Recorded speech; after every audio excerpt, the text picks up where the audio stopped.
Walang lihim na hindi nabubunyag. Yan ang paniniwala ko mula noon hanggang ngayon.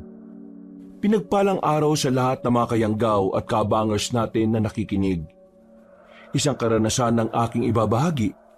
Isang karanasan na nagturo sa akin ng maraming aral. Isang karanasan na tumuklas sa madilim na sikreto na nagtatago sa kapangyarihan. Matagal ko nang gustong ibahagi ito, Kabanong, pero dahil sa takot na baka mapahamak ang mga kaibigan ko at ang pamilya namin, matagal ako naging pipi sa katotohanan. At dahil matagal naman nang nangyari yon, hayaan niyong ibahagi ko ang isang kwentong bumago sa aking pananaw. Kilalanin niyo na lang ako sa pangalang Jiro. Kabanong, mga kabangers at mga kayanggaw, ito ang aking kwento.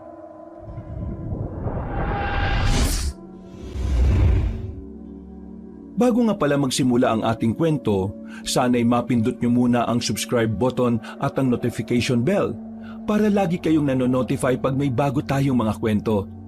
At huwag nyo rin kalilimutan mag-like at comment.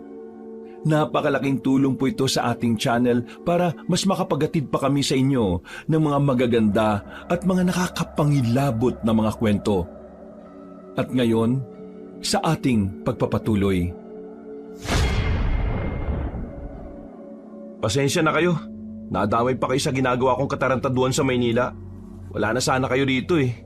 Ayos lang naman sa amin. Isa pa, dakilang tambay lang din naman kami sa Maynila eh. Dito, kahit tumambay kami, tahimik ang buhay. At sariwa pa hangin dito. Isa pa, mas maganda magtrabaho dito sa probinsya eh. Kahit na malit ang sahod, ang malaga eh, malayo sa maingay na syudad. Ako naman, kaya ako sumama rito kasi nakakasawa na sa bahay. Kaya tinatamad ako maghanap ng trabaho kasi kapag nakatrabaho na ako na lang ang aasahan sa bahay. Baka hindi na kumilos yung mga kapatid ko. Kaya yan, bahala na sila ron. Dito ako magtatrabaho at mag-iipon. Kung ano man ang mga dahilan nyo, pinapangako ko na hindi naman masasayang ang pagsama nyo sa akin rito. Pero pre, malaking gulo yung ginawa mo ah. Binanatan mo na kagad yung anak ng kunsihal. Tapos yung ninong pa ng binanatan mo, mayor. Buti na lang pulis tito mo. Nagawa ka niyang iligtas. Pero kahit na nagkaaregluhan sabi ng mga tropa, nasa delikado buhay ko. Gaganti't gaganti yung mokong na yon. Kaya ito, pinapunta na muna ako rito sa bahay ni tito. Buti ka mo, may bahay sila rito na matutuluyan mo. Oo, matagal na raw tong bahay nila eh. Actually, bahay daw to ng mga magsyota dati. Kaso, nagiwalay. Kaya yan, wala nang tumira. Mas maganda na nga raw na nandito ako para kahit papano may nag-aalaga sa bahay. Oo, dapat talaga matauhan. Kasi yung ibang parte ng kahoy nabubulok na eh. Kaya nga dapat, bago lumubog ang araw, matapos na natin itong mga pinupukpok natin. Eh pre, ano nga palang dahilan kung bakit nakipag-away ka dun sa anak nung konsi? Isang araw na tayo dito pero hindi mo pa rin sinasabi ah. Ang pinag-awayan lang naman kasi namin, babae. Akala niya kasi pinopormahan ko yung babae niya. Pwe, anong tingin niya sa akin, Chip? Ang asim kaya ng itsura ng babaeng yun. Sa kanya na yun. Naku, babae pala talaga. Iwas ka dyan. Masakit sa ulo mga babae. Ang sabihin mo, wala lang nagkakamaling babae sa'yo. Loko talaga to. Sus, pampagulo lang yan sa mga plano natin sa buhay. Kapag may kasama kang babae sa buhay mo, marami kang hindi magagawa. Kagaya na lang ng pag-inom. Mismo. Sabi ko na nga be.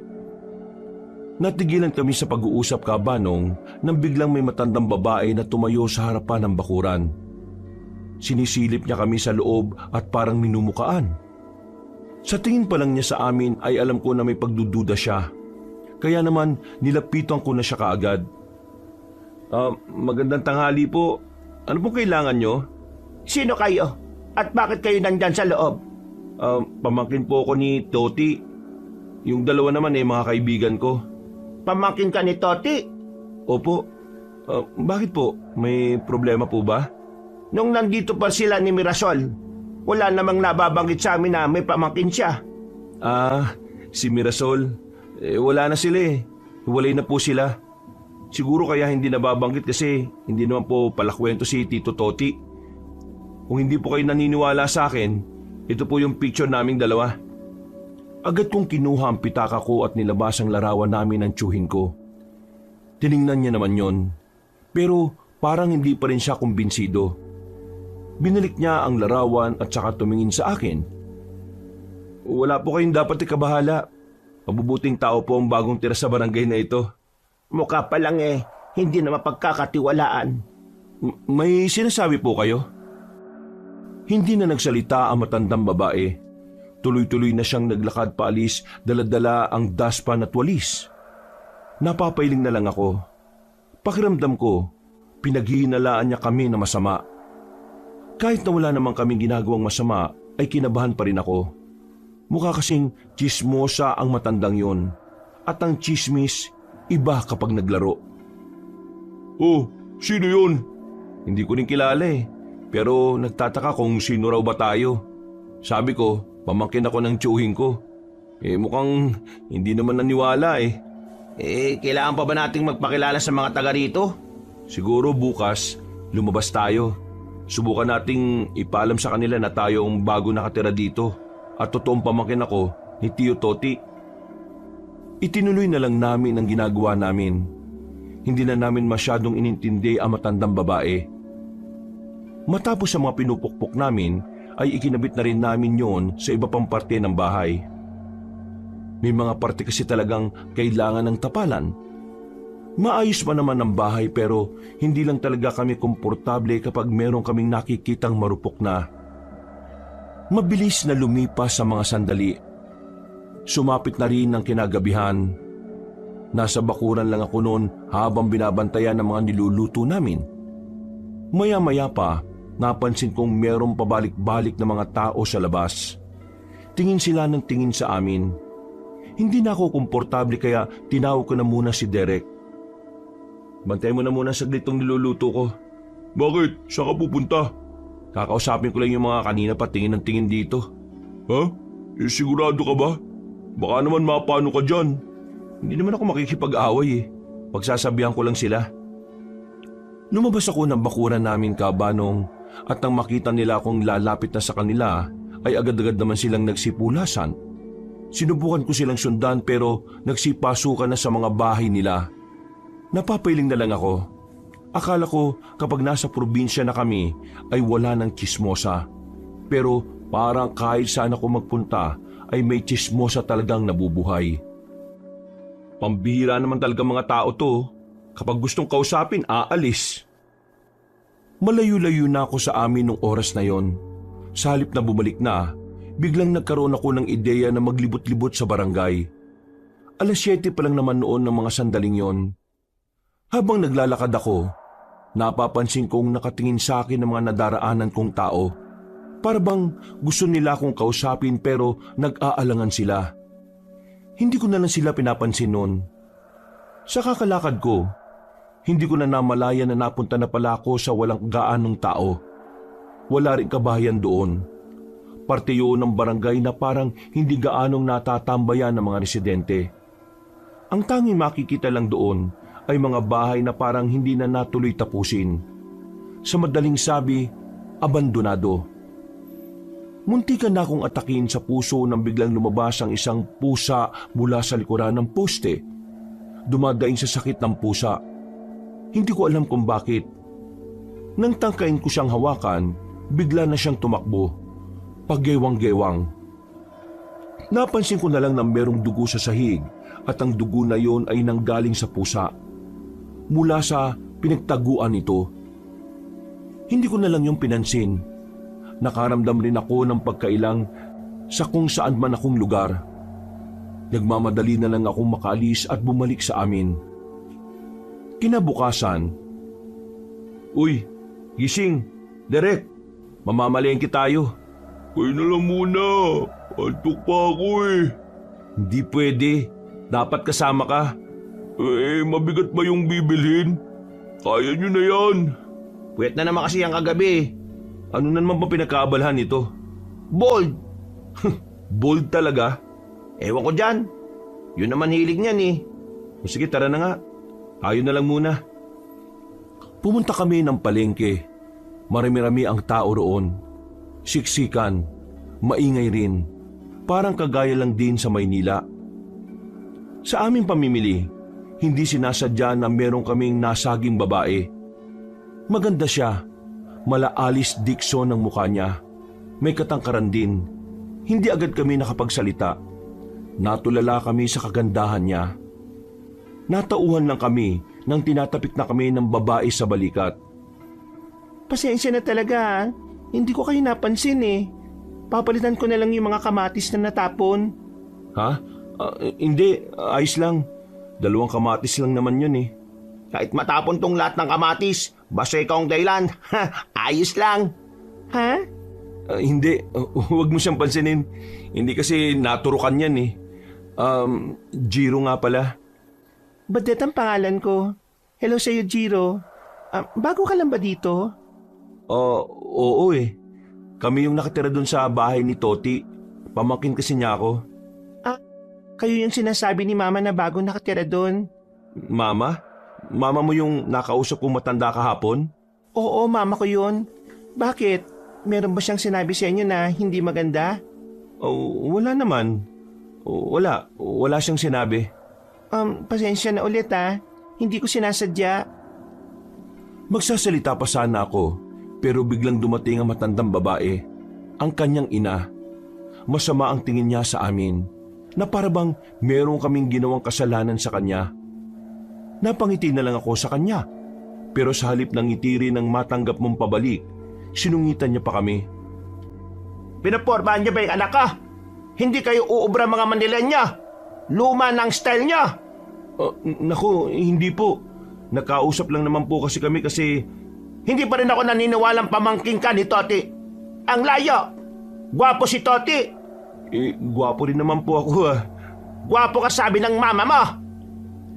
Hindi na ako nakapagsalita sa huling sinabi na matanda. Naglakad na sila palayo ng babaeng si Badit. Umiiling-iling na lang ako. Habang si Angelo naman ay pinagtatawanan ako. Matapos namin sa palengke ay naglakad na rin kami pabalik. Bago kami makarating sa amin, may nakita kong pusa na nakahiga sa gilid ng daan. Wala ng buhay. Saka ko lang nakita ang tuklap ng tagiliran niya. Hindi ako pwede magkamali nun. Siya ang nakita ko dun sa dulo. Oh, bakit pre? Nawa ka? Patay na yata yan eh. Nakita ko to kagabi dun sa dulo eh. Ha? Nakarating ka ron? Naglalakad-lakad lang naman. Pero pre, tingin mo, ano kaya pumatay dito? Tingnan mo, wakwak yung tagiliran eh. Parang kinagat ng mabangis na hayop. Buhaya ba meron dito? Ba malay ko, wala namang nakwento si Tio Toti. Ang imahe ng pusang patay ay nadala ko pa hanggang sa makauwi na kami sa bahay. Hanggang sa magtanghali ay iniisip ko pa rin kung ano ang posibilidad na nangyari sa kanya. Naiba lang ang atensyon ko nang biglang may tumatawag sa amin sa labas ng bahay. Pagtingin ko sa labas, nakita ko si Badet. Nagkatinginan pa kaming tatlo kung sino ang haharap. Pero ako na ang nagpresenta. O Badet, tama? Naku, sabi ko kanina, ayos lang naman eh. Hindi mo na kailangan palitan. Hindi, kailangan talaga. Turo sa akin ni Mama, kapag meron kang inabala, dapat bumawi ka. May kasalanan din naman ako eh. Nasagi rin naman kita. Naabala rin kita ngayon. Ibig ba nitong sabihin, babawi rin ako sa'yo? Ikaw sumisimple ka Ganyan ba ang mga taga Maynila? O ito, kunin mo na lang itong 5 kamatis. Fresh na fresh pa yan galing sa taniman namin. Nakakatuwa ka naman. O sige, maraming salamat ha. Ay, siya nga pala. Sa Sabado birthday ko. Kung may oras lang naman kayo, pumunta kayo ha. Sigurado ka bang ayos lang sa'yo? Ayos lang ba sa mama mo yon? Oo naman. Birthday ko naman yun eh. Hindi niya naman siguro ko pagbabawalan mag-imbita ng mga bisita ko. Oo, sige. Sabi mo yan ha. Ngumiti siya ng malapad sa akin at saka naglakad na rin papalayo. Naramdaman ko na lang na nasa tabi ko na si Derek. Sino yun? Ganda nun ah. Oops, nauna na ako. Sino nga yun? Hindi ka kasi sumama kanina eh, kaya yan ang napapala mo. Tinawanan ko na lang si Derek. Kumain na lang kami ng tanghalian sa loob. Makalipas lang ang ilang araw, dumating na rin ang kaarawan ni Badet. Handang-handa kami. Talagang bumili pa kami ng bagong damit sa bayan para lang maging presentable. Pagdating namin doon, marami ng tao. Marami ng nakakasiyahan. Agad din naman kaming sinalubong ni Badet kasama ang nanay niya. Masama na naman ang tingin sa amin. Partikular sa akin. Hindi ko alam kung bakit ka, Banong. Wala naman akong naaalalang ginawang masama sa kanya. Magandang hapon po sa inyo, Aling Flor. Ano maganda sa hapon? Mama naman, birthday ko naman. Ang maganda po sa gabing ito, walang iba, kundi ang anak po ninyo.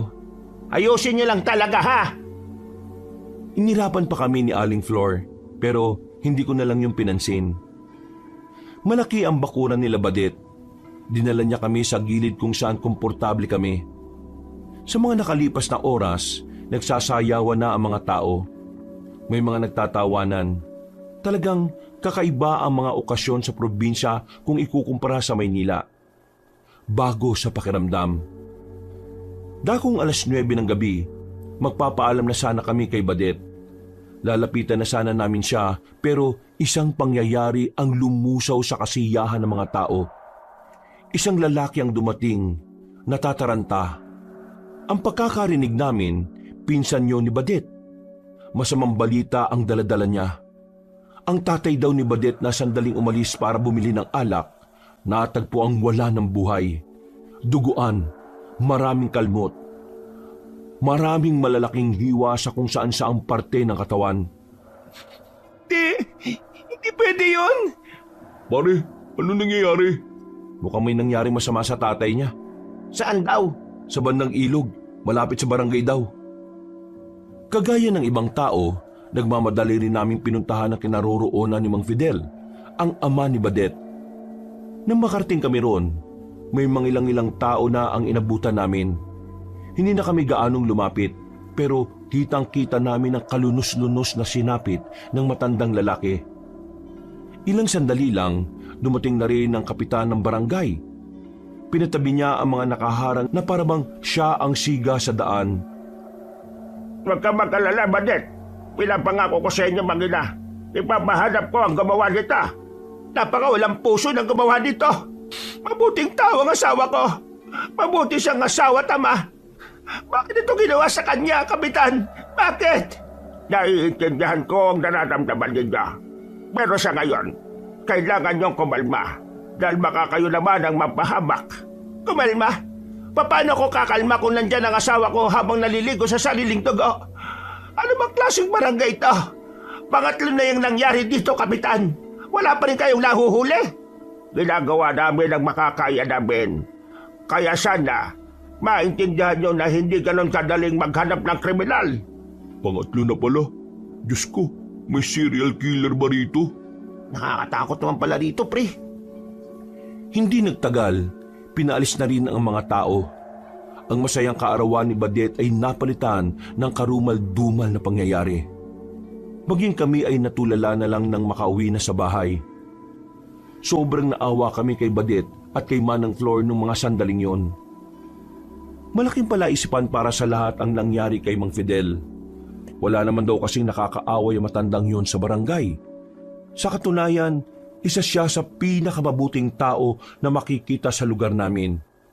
Mas mabait pa nga raw yun kapag nakainom ayon sa ibang tao. Sana, mahuli na yung pumatay dun sa tatay ni Kawawa eh. Brutal.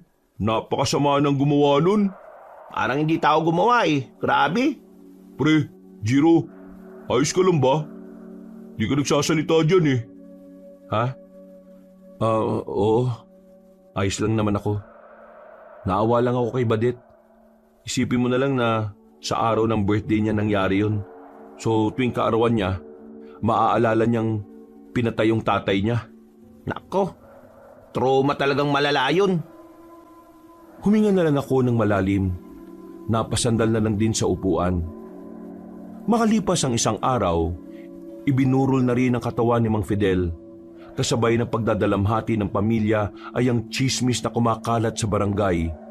May mga nagsasabi na baka raw inatake ng mabangis na baboy ramo ang ama ni Badet.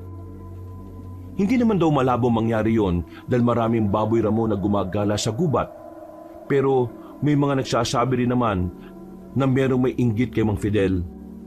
Minsan na kasing pinuri ng barangay ang kabutihan nito. Marami pang haka-haka ang naririnig sa mga tao. Pero lahat ng yon ay nanatiling blanko ang kasagutan. Magandang gabi po, Aling Flor. Narito po kami para makiramay. Hindi nagsalita si Aling Flor. Tumingin lang siya at tumango. Sa mga sandaling yon ay hindi niya ako sinungitan. Talagang sobra siyang nasasaktan sa pagkawala ng kanyang asawa. Pinaupo kami ni Badet. Nakipaglamay kami hanggang 3:00 ng madaling araw. Habang naglalakad kami pauwi, muling sumagi sa isipan ni Derek ang isang ideya na naisip ko na rin. Kung inatake ng baboy ramo, hindi kaya... Hindi kaya ano? Wait! Naniniwala kayo sa mga aswang? Aswang? Really? Aswang? Nagtatanong ako. For me kasi, mahirap paniwalaan yan. Moderno na panahon na ngayon eh. Pero, posible. Naging laman ng usapan namin ng tungkol sa nangyari sa tatay ni Badet hanggang sa dumating na nga ang araw ng libing ng ama niya. Yun pa rin ang nasa utak namin. Isa kasi talagang palaisipan na hindi lang sa amin pati na rin sa lahat kung papaano siya pinaslang, kung ano at sino, at higit sa lahat kung bakit yun nangyari. Dakong 4:00 ng hapon, habang tinatahak namin ang daan pa uwi, nakita namin si Badet na nakatayo sa isang gilid. Tulala, parang meron siyang hinihintay. Naawa naman kami dahil kita namin na umiiyak pa rin siya. Tinulak ako ng 2 para lapitan si Badet. Napatingin din naman siya sa akin. Badet, ayos ka lang? Bakit ka nag-iisa rito? Kanina, nawala ka sa sementeryo. Sabi ng pinsan mo, nauna ka na raw. Nauna ako. Hindi ko kasi kayang makitang inililibing si Papa. Kung sa bagay, naintindihan ka naman namin. Gusto mo, sabay ka na sa amin sa paglalakad? Si Papa, bago siya pinatay, meron siyang sinabi sa akin eh. Sinabi? Anong ibig mong sabihin? 4 na araw bago ang birthday ko. Meron sinabi sa akin si Papa na parang may sumusunod sa kanya. Palagi daw yun. Lalo na kapag gabi, kapag galing siyang trabaho. Akala ko nung una tinatakot lang ako ni Papa para hindi na ako masyadong gumagala. Patawa-tawa pa kasi siya nun kaya ang akala ko nagbibiro lang talaga siya. Pero hindi ko nakala na totoo pala talaga. Wala ba siyang nasabi sa'yo kung sino? Wala siyang sinabing pangalan eh. Kahit man lang itsura o ano. Basta ang sinabi niya lang sa akin, hindi raw pangkaraniwan. Hindi pangkaraniwan? Ang unang pumasok sa utak ko noon ay alien. Hindi ko rin alam kung bakit, pero bilang respeto sa pagdadalamhati ni Badet, hindi ko na lang din yon sinabi. Magsasalita pa sana ako pero hindi ko inaasahan ang dinugtong niya. Hindi raw tao eh. Hindi gaya natin. Pakiramdam ko may nakitang kakaibang nilalang si Papa.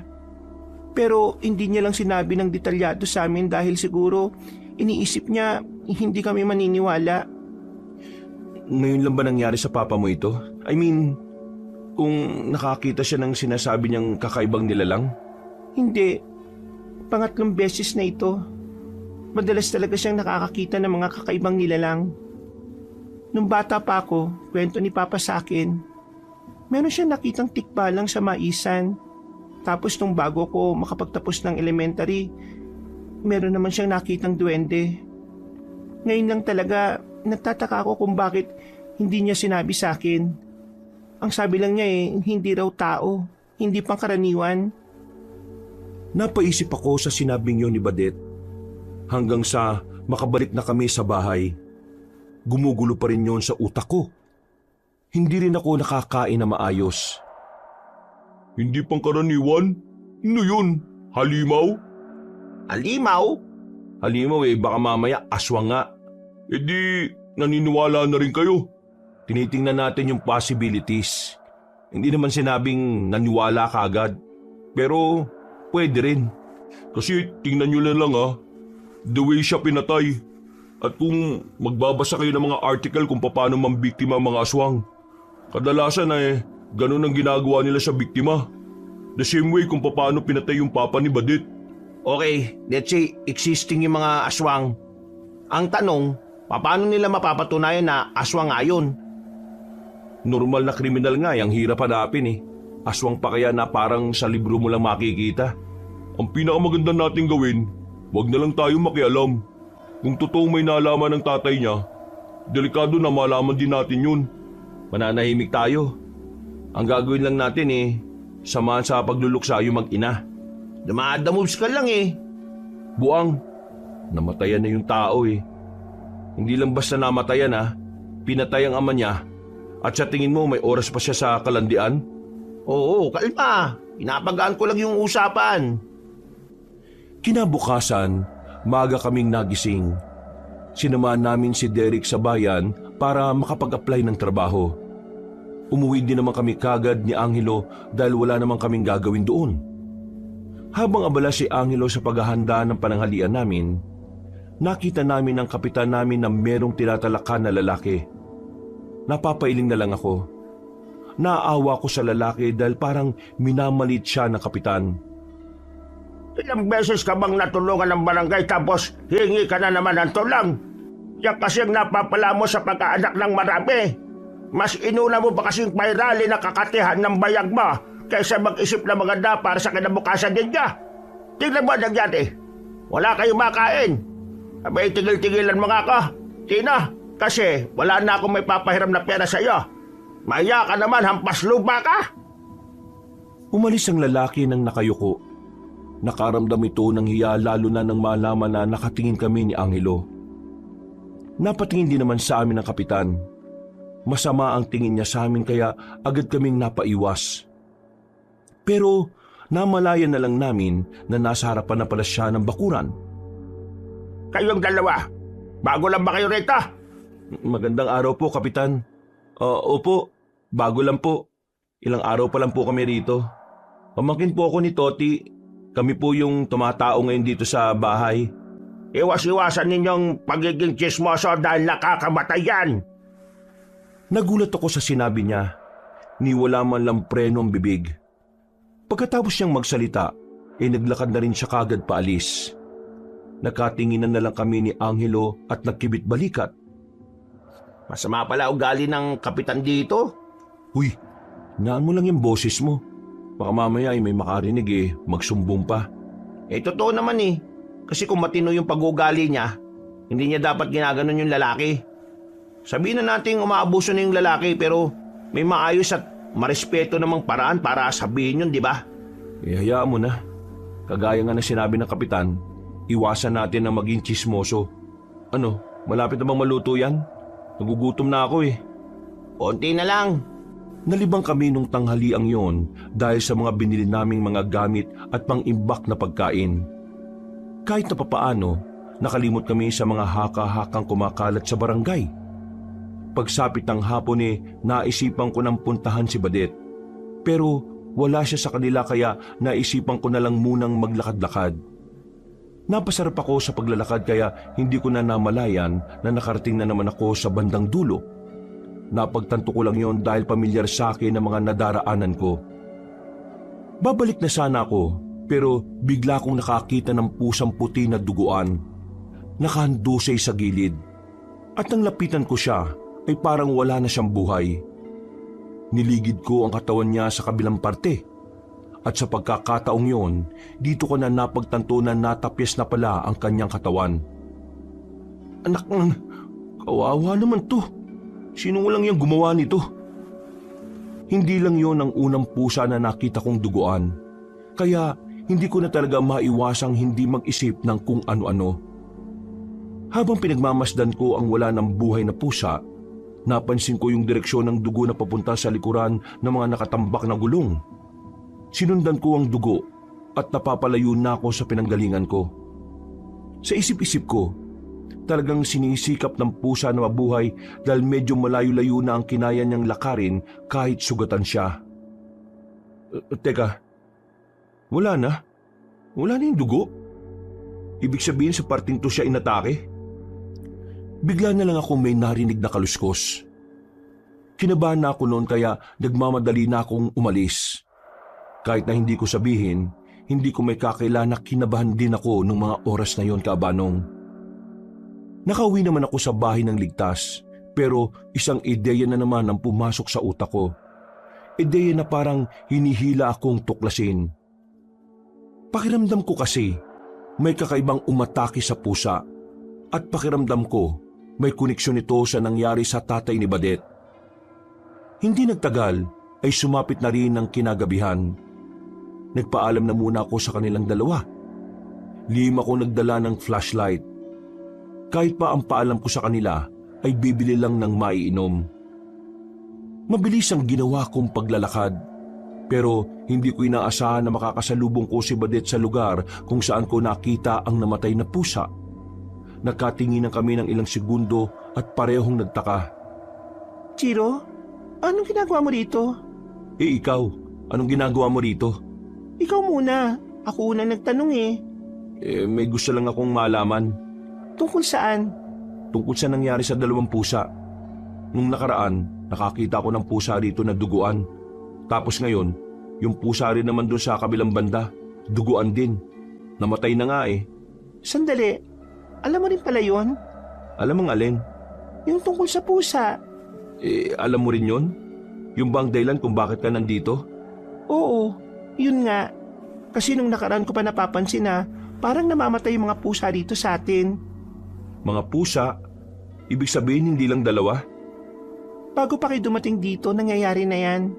Kaya tingin ko, hindi na bababa ng 10 ang namamatay na pusa. Ang tanong kasi ron, anong nangyayari sa kanila? Baka naman inatake lang ng kung anong hayop. Hindi yun ang kutob ko eh. Tingin ko talaga may kinalaman yun sa pagkamatay ni Papa. Tingin ko, merong nagtatagong kababalagan dito sa atin. Ha? Anong ibig mong sabihin? Basta, hindi ko alam. Malabo pa sa akin ang lahat.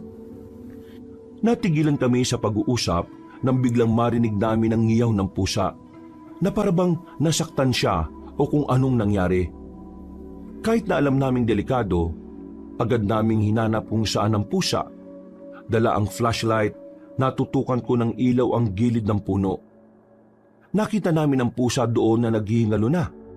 At ilang sandali lang, nalugutan na rin ng hininga. Kagaya ng naunang mga pusa na biktima, ganun din ang ginawa sa kanya. Iyak ng iyak si Badet. Hindi niya matanggap na nangyari yun. Kaya ang ginawa niya, bigla na lang siyang tumakbo para hanapin ang naririnig naming kaluskos. Uy! Sandali! Ano bang ginagawa mo? Baka mamaya mapahama ka. Huwag mo nang puntahan. Hindi ka ba naawa sa pusa? Pinatay siya ng kung anumang mabangis na nilalang. Naririnig mo naman yung kaluskos eh. Tara, sundan natin para malaman natin kung ano yon. Paano kung ikaw naman ang mapahamak? Hindi naman ako mapapahamak kung sasamahan mo ko eh. Pambihira ka naman. Inonsensya mo pa talaga ako ah. Tingnan mo kasi oh, ito kinalalagyan natin. Gubat, madilim, tapos liblib na. Hindi ka ba natatakot? Kung may kinalaman ito sa pagpatay kay Papa, hindi ako matatakot. Masyado mabagal ang mga pulis para makuha ang hustisya. Kaya ako na ang gagawa ng paraan. Wala na akong nagawa, Kaabanong, kung hindi samahan na lang din siya. Takot din naman ako na baka may masamang mangyari sa kanya sa kagubatan. Kaya kahit ako man din ay nababahala sa kinalalagyan namin. Nilakasan ko na lang din ang kalooban ko para sa kanya. Hindi na namin narinig pa ang kaluskos, pero pinagpatuloy namin ang paghahanap. Dinerecho lang namin ang daan.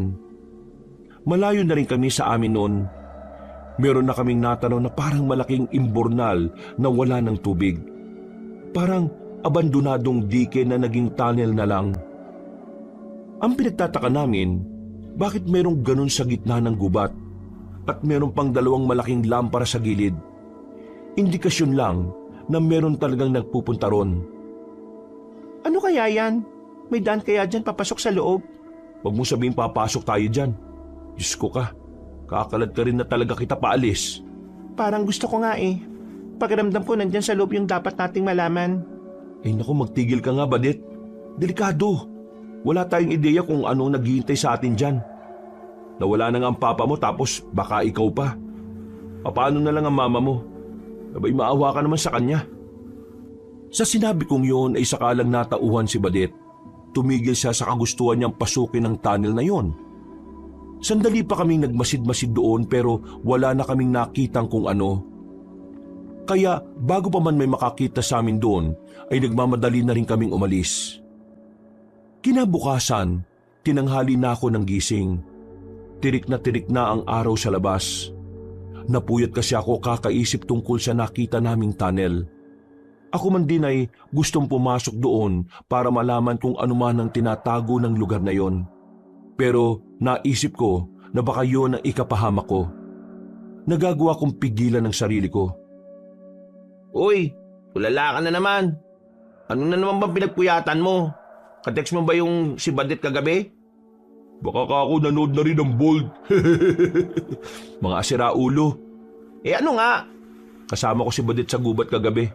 Ano? Oh my! Ano ginawa nyo? Kakaiba ka rin talaga, pre, no? May nalalaman ka pang igalang ang pagluluksa niya tapos dinala mo sa gubat. Ayos! Huy, para kayong mga tanga. Anong tingin nyo? Nakipag-anuan ako sa kanya sa gubat? Sobrang layo ng iniisip nyo, no? Nakadroga yata kayo eh. E ano ba kasing ginagawa ng isang lalaki at isang babae sa madilim na gubat? Meron kaming inaalam. Inaalam na alin? Kung mas masarap sa gubat kaysa sa hotel? Tungkol sa mga namamatay na mga pusa rito. Namamatay na ano?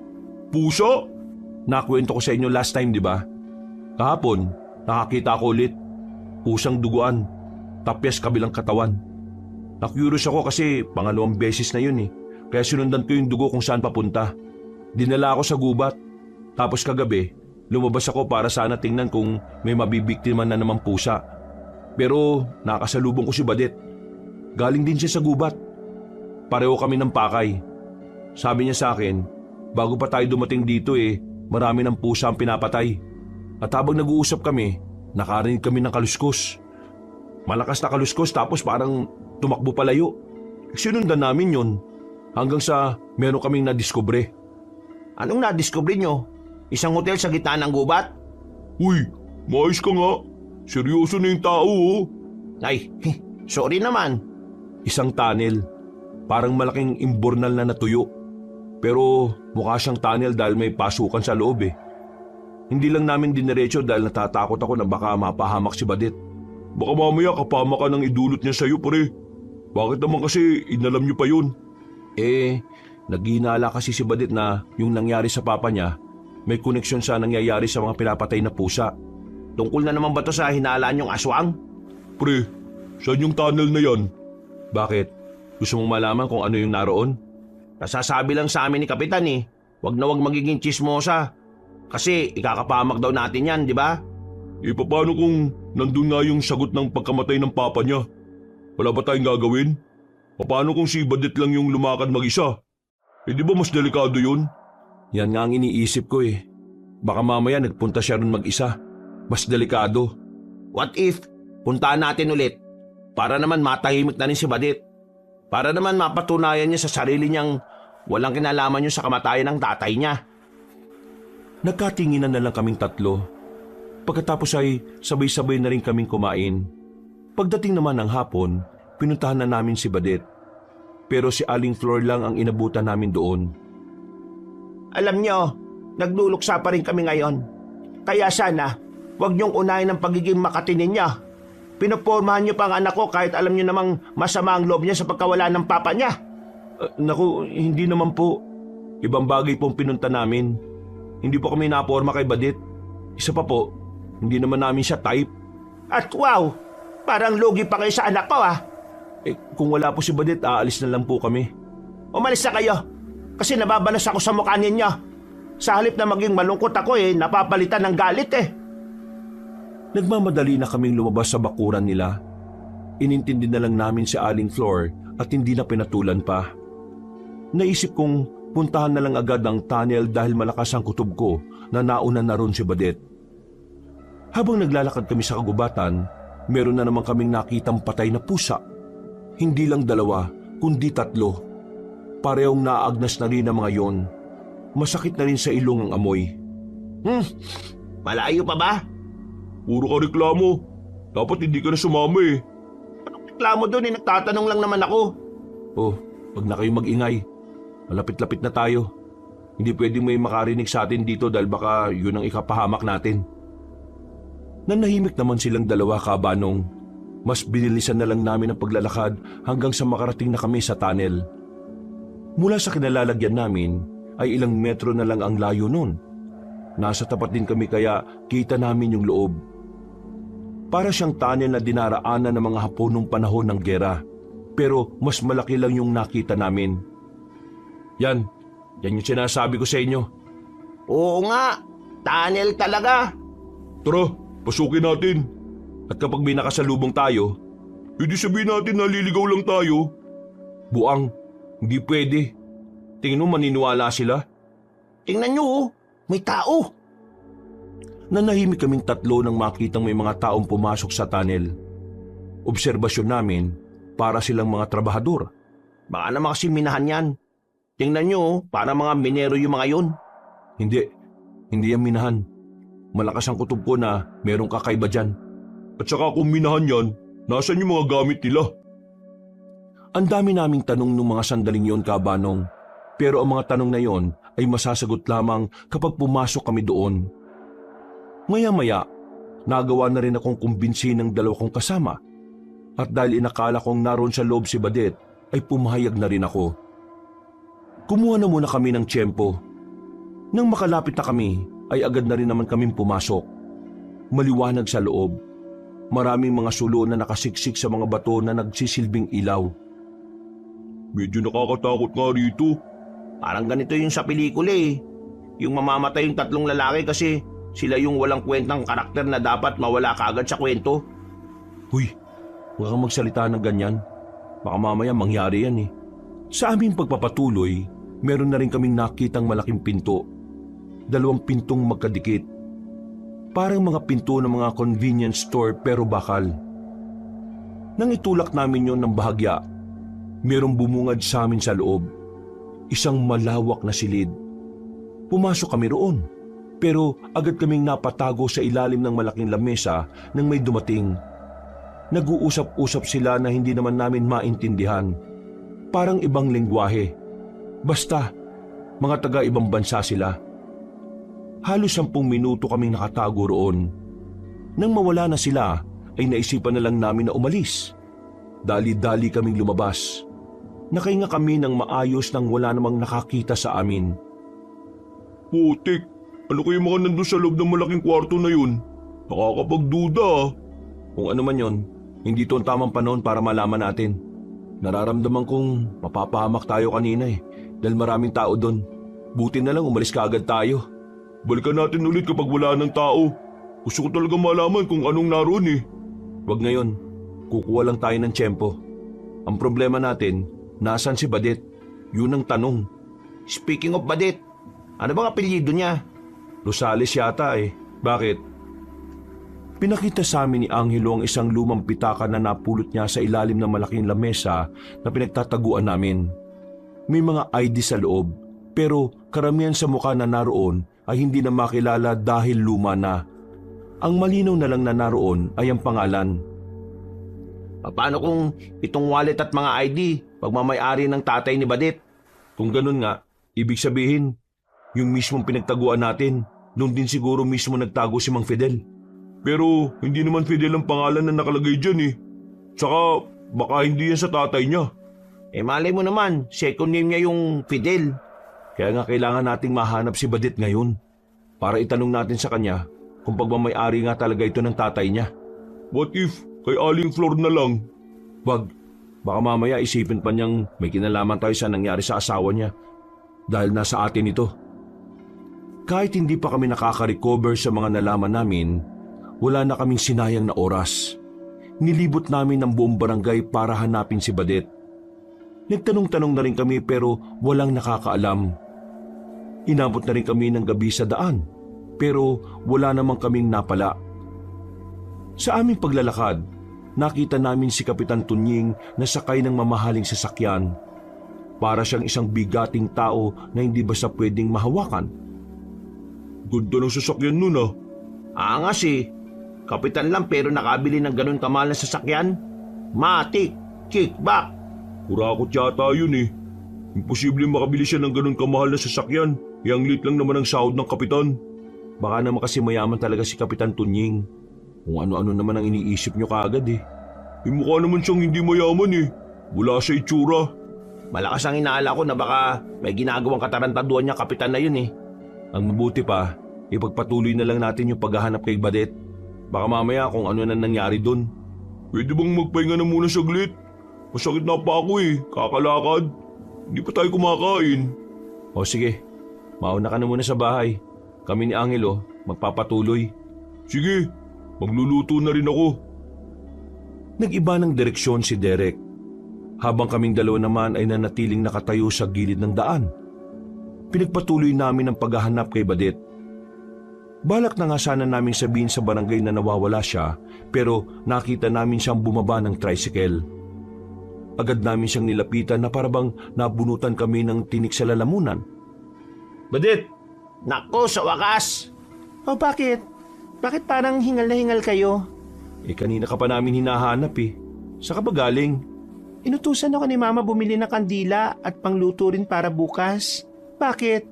Mambira talaga si Aling Flor oh. Inutusan ka pala niya, hindi mo lang sinabi sa amin kahit nagtanong kami sa kanya. Kung saan-saan ka patuloy namin hinanap. Ano ba kasi yon? Badit, nakapasok na kami sa tunnel. Ano? Teka, totoo ba? Oo, totoo. Nakapasok na kami. Pero huwag ka na munang maingay sa iba ha. May nakita kaming isang malawak na kwarto doon. Wala pa kaming ideya kung ano ang mga nasa loob. Pero meron kami nakitang pitaka. Hindi namin makilala yung mukha na nandun sa mga ID kasi nabubura na eh. Pero yung pangalan, gusto naming ikumpirma sa'yo. Ano bang totoong pangalan ng papa mo? Fidel ba? Si Papa, hindi Fidel. Palayo niya lang yon. Ang pangalan talaga ng tatay ko, Federico Rosales. Nagkatinginan kami ni Angelo nang mapagtantong parehong-pareho ang pangalan na binanggit niya sa nakalagay sa ID. Binigay namin yun kagad sa kanya at kinumpirma niyang tama nga ang hinala namin. Pagmamay-ari nga yun ng kanyang ama. Sa ilalim ng malaking lamesa na pinagtaguan namin, doon namin nakita yan. Isa lang ang ibig sabihin nito, Badet. Nanggaling doon ang papa mo. At baka may nalaman siya sa kwartong yun. Baka yun din ang naging mitya ng buhay niya. Badet, nasa loob nun ang mga sagot ng tanong natin. Pero delikado eh. Hindi pwedeng basta lang tayo papasok doon ng... Kung naroon ang lahat ng sagot na kailangan ko, wala akong pakialam kung gaano pa kadelikado yon. Papasukin ko yon at bibigyan ko ng hustisya ang kamatayan ng tatay ko. Teka muna, makinig ka muna, Badet. Wala tayong kaalam-alam kung anong naghihintay ron. Kaya huwag ka sanang magpadalos-dalos. Hayaan mong gumawa kami ng paraan para malaman kung ano yung naroon. Huwag ka mag-alala. Lahat naman sasabihin namin sa'yo. Wala kaming ililihim. Badit, makinig ka sa amin ha. Hindi dahil ayaw naming may ginagawa ka para sa papa mo. Ang gusto lang namin ligtas ka. Ikaw na lang ang kasama ng mama mo sa buhay. Kaya dapat iniingatan mo buhay mo. Kung ano man ang naroon, pinapangako ko sa'yo. Makakamit natin ang hustisya. Nakinig naman sa amin si Badet kaya nakampante akong wala siyang gagawin na magdudulot ng kapahamakan sa kanya. Matapos naming mag-usap ay umuwi muna kami sa bahay. Habang nasa harapan ng hapagkainan, tahimik lang kami at parang pare-parehong malalim ang iniisip. Kailangan ba talagang gawin natin to, pre? Ang alin? Itong paglalagay ng sili sa sabaw ng sinigang? Hindi. Itong ginagawa natin para kay Badet. Bakit? Natatakot ka na ba? Oo naman. Masama bang matakot? Kung ikaw, para sa'yo, adventure yung gagawin natin. Sa akin, hindi. Para sa akin, naghahanap lang tayo ng ikapapahamak natin eh. At saka, bakit ba natin to ginagawa? Para tulungan si Badet? Okay. Pero hindi tayo ang dapat gumagawa nito mga pre.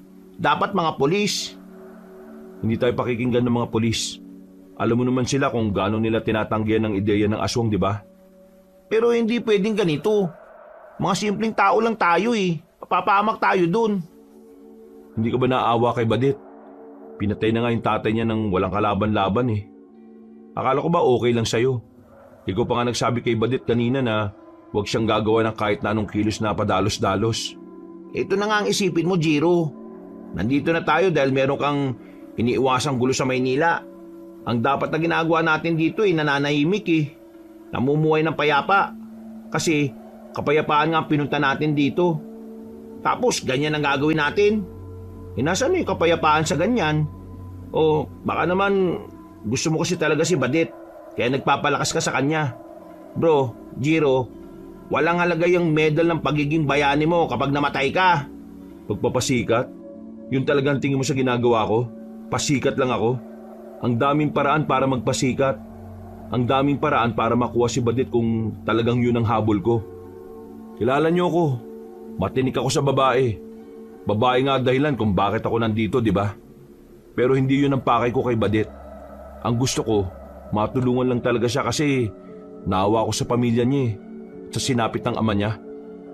Ngayon, kung yun ang tingin mo sa akin, di sige. Wala akong magagawa. Basta ako tutuloy ako. Kung ayaw mo, wala namang problema eh. Manatili ka rito sa bahay. Hindi nyo naman kailangan magtalo ng ganyan. Nasa harapan pa naman tayo ng pagkain. Angelo, kung ayaw mong sumama, walang problema. Ipagdasal mo na lang kami na sana walang mangyari masama sa amin. Bahala kayo. Basta ako, wala akong ibang gusto kundi ang kaligtasan lang natin. Ngayon, kung minamasama nyo yun, okay, fine. Mananahimik ako rito sa bahay. Bigyan nyo na lang ako ng ipapaliwanag nyo sa pamilya nyo kapag namatay kayo. O isa ka pupunta. Nawalan na ako ng gana. Sige, pabayaan mo siya. Tumayo si Angelo at lumabas na muna ng bahay. Pinagpatuloy naman namin ang pagkain. Kinabukasan, hindi pa rin kami nagpapansinan ni Angelo. Hanggang sa dumating na nga ang hapon. Nanatiling wala kaming kibuan. Nagpaalam naman kami sa kanya bago kami umalis. Tumango lang siya na parabang wala lang kami sa harapan niya. Mga bandang 6:00 na nang makarating kami sa gubat. Dala-dala namin ang isang flashlight at nagdala na rin kami ng pamprotekta sa sarili namin. Hindi ko may kakaila ang kaba na nararamdaman ko noong mga oras na yon, Kabanong. Ang kaba na parang nagpapahina ng tuhod ko. Ang kaba na siyang nagpapalabas ng malalamig kong pawis. Pero hindi na kami aatras. Itinuloy pa rin namin kahit na alam naming delikado. Ilang minutong nakalipas, nakarating na rin kami sa harapan ng tunnel. Lalapit na sana kami nang makita namin ang mga nagdatingan na tao. Bakit kaya ang dami pumapasok ngayon? Baka may nangyayari sa loob ah. Yan ang hindi ko alam. Ang alam ko lang ngayon, delikado kung papasok tayo kagad. Uy, anong gagawin natin? Hihintayin natin sila makalabas ulit. Tumigil muna tayo rito. Magpapalibas tayo ng oras. Sa likuran ng malapad na puno, naglatag na muna kami ng dahon ng saging. Nagpahinga na muna kami roon habang nagbabantay. Wala pang 15 minuto, nakarinig kami ng mga kaluskos sa paligid. Agad kaming napabangon. Kanya-kanya kaming kuha ng kutsilyo. Marahan naming nilapitan ng halamanan. Nang biglang, Kalma. Ako to. Angelo, anong ginagawa mo rito? Akala ko ba ayaw mo pang mamatay? Ano bang magagawa ko? Alam nga namang hayaan ko kayo. Kapag namatay kayo, ako naman ang puputakti ng pamilya nyo. Bakit ba kayo nandito? Hindi ba kayo papasok? Nakita namin maraming taong pumasok sa loob eh. Kaya naisipan na muna naming hintayin na muna sila makalabas bago kami pumasok. Nakahinga na kami ng maluwag ng mga oras na yon. Isang oras pa ang nagdaan, nakita na rin naming lumabas ang mga tao. Wala na kaming sinayang na pagkakataon. Nagmamadali kaming makapasok sa loob. Nang marating na namin ang malaking pintuan, maswerteng nakabukas ulit yon. At meron kaming naririnig na nagsasalita sa loob. At sa pagkakataong yon, ay naiintindihan na talaga namin at pamilyar na pamilyar sa amin ang boses niya. Si Kapitan yun ah. Baka may binibenta siyang iligal na mga kagamitan dito. Gagi, tingnan nyo yung nasa malaking aula. Napadako ang tingin namin sa kaliwang banda. Isang malaking hawla ang naroon. Sa loob nito, may isang nilalang na nakakulong. Parang tao lang din ang anyo ng katawan niya. Ang pagkakaiba nga lang, mahaba ang kuko at matutulis ang tenga. Ang matay bilugan, ang bibig ay malaki at may mahabang dila. Hindi namin alam kung bakit bigla na lang yung nagwala. Umangil ng umangil. Parang gusto niyang makawala sa kulungan. Naka, nagwawalang alaga ka. Tingin ko gusto na niya kumain. Sandali lang kumpare ha. Papakainin ko muna tong alaga ko. Kasi sa lahat ng alaga ko siya lang naman ang hindi ba nakakakain. Paano? Itong aswang na ito ay pihikan. Kaya yan, siya naman ang nagutom. Nagtindigan ng mga balahibo namin nang marinig ang sinabi niyang yon. Hindi namin inakala na ang kapitan ng barangay namin ang siyang nangangalaga sa mga aswang na yon. Minsan pinapatakas ko mga ito kapag gusto nila sila mismo ang kukuha ng makakain nila. Sa katunayan, nitong nakaraan lang meron nitong nilapa. Yung mga sigbin baka mo. Naka, hindi tao ang kinakain nila. Mas gusto nila pusa. Huwag kayo mag-alala. Kapag nanganak na yung alaga kong mag-asawa, ibebenta ko sa inyo sa mas murang halaga. Nauna na kasi kayo ng mga taga-Germany nung nakaraan Bagal-bagal kasi kaya. Hindi namin kinakaya ang mga sinasabi niya.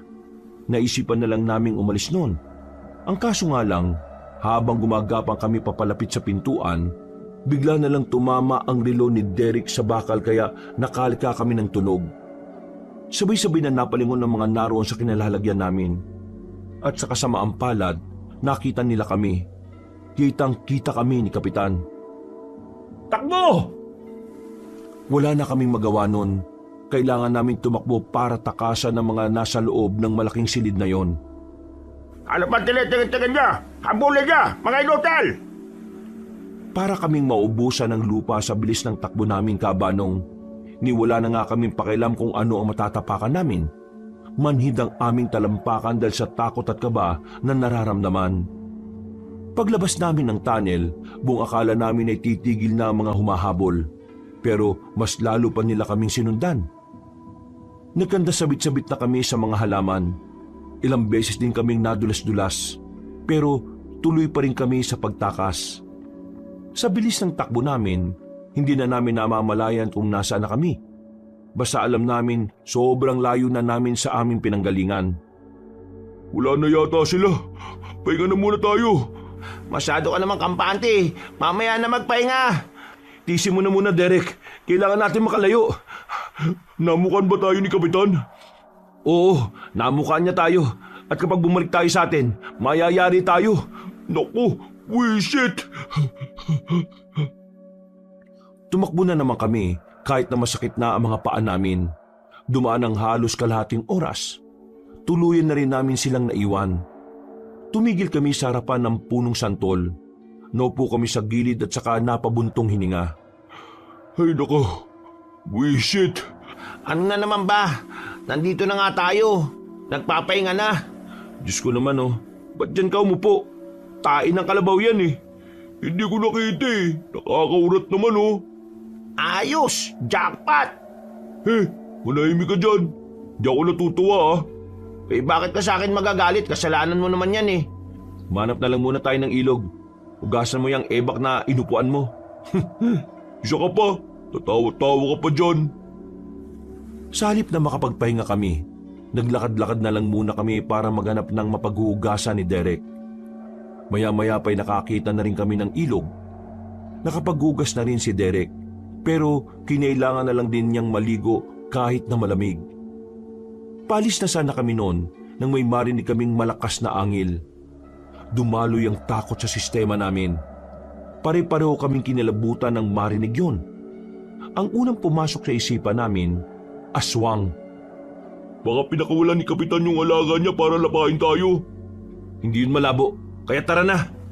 Putik, kiniginaw pa ako Nagmamadali kaming umalis, pero parang kinakapitan kami ng kamalasan ng mga oras na yon, Kabanong, dahil habang papalayo kami, palakas naman ng palakas ang angil na naririnig namin.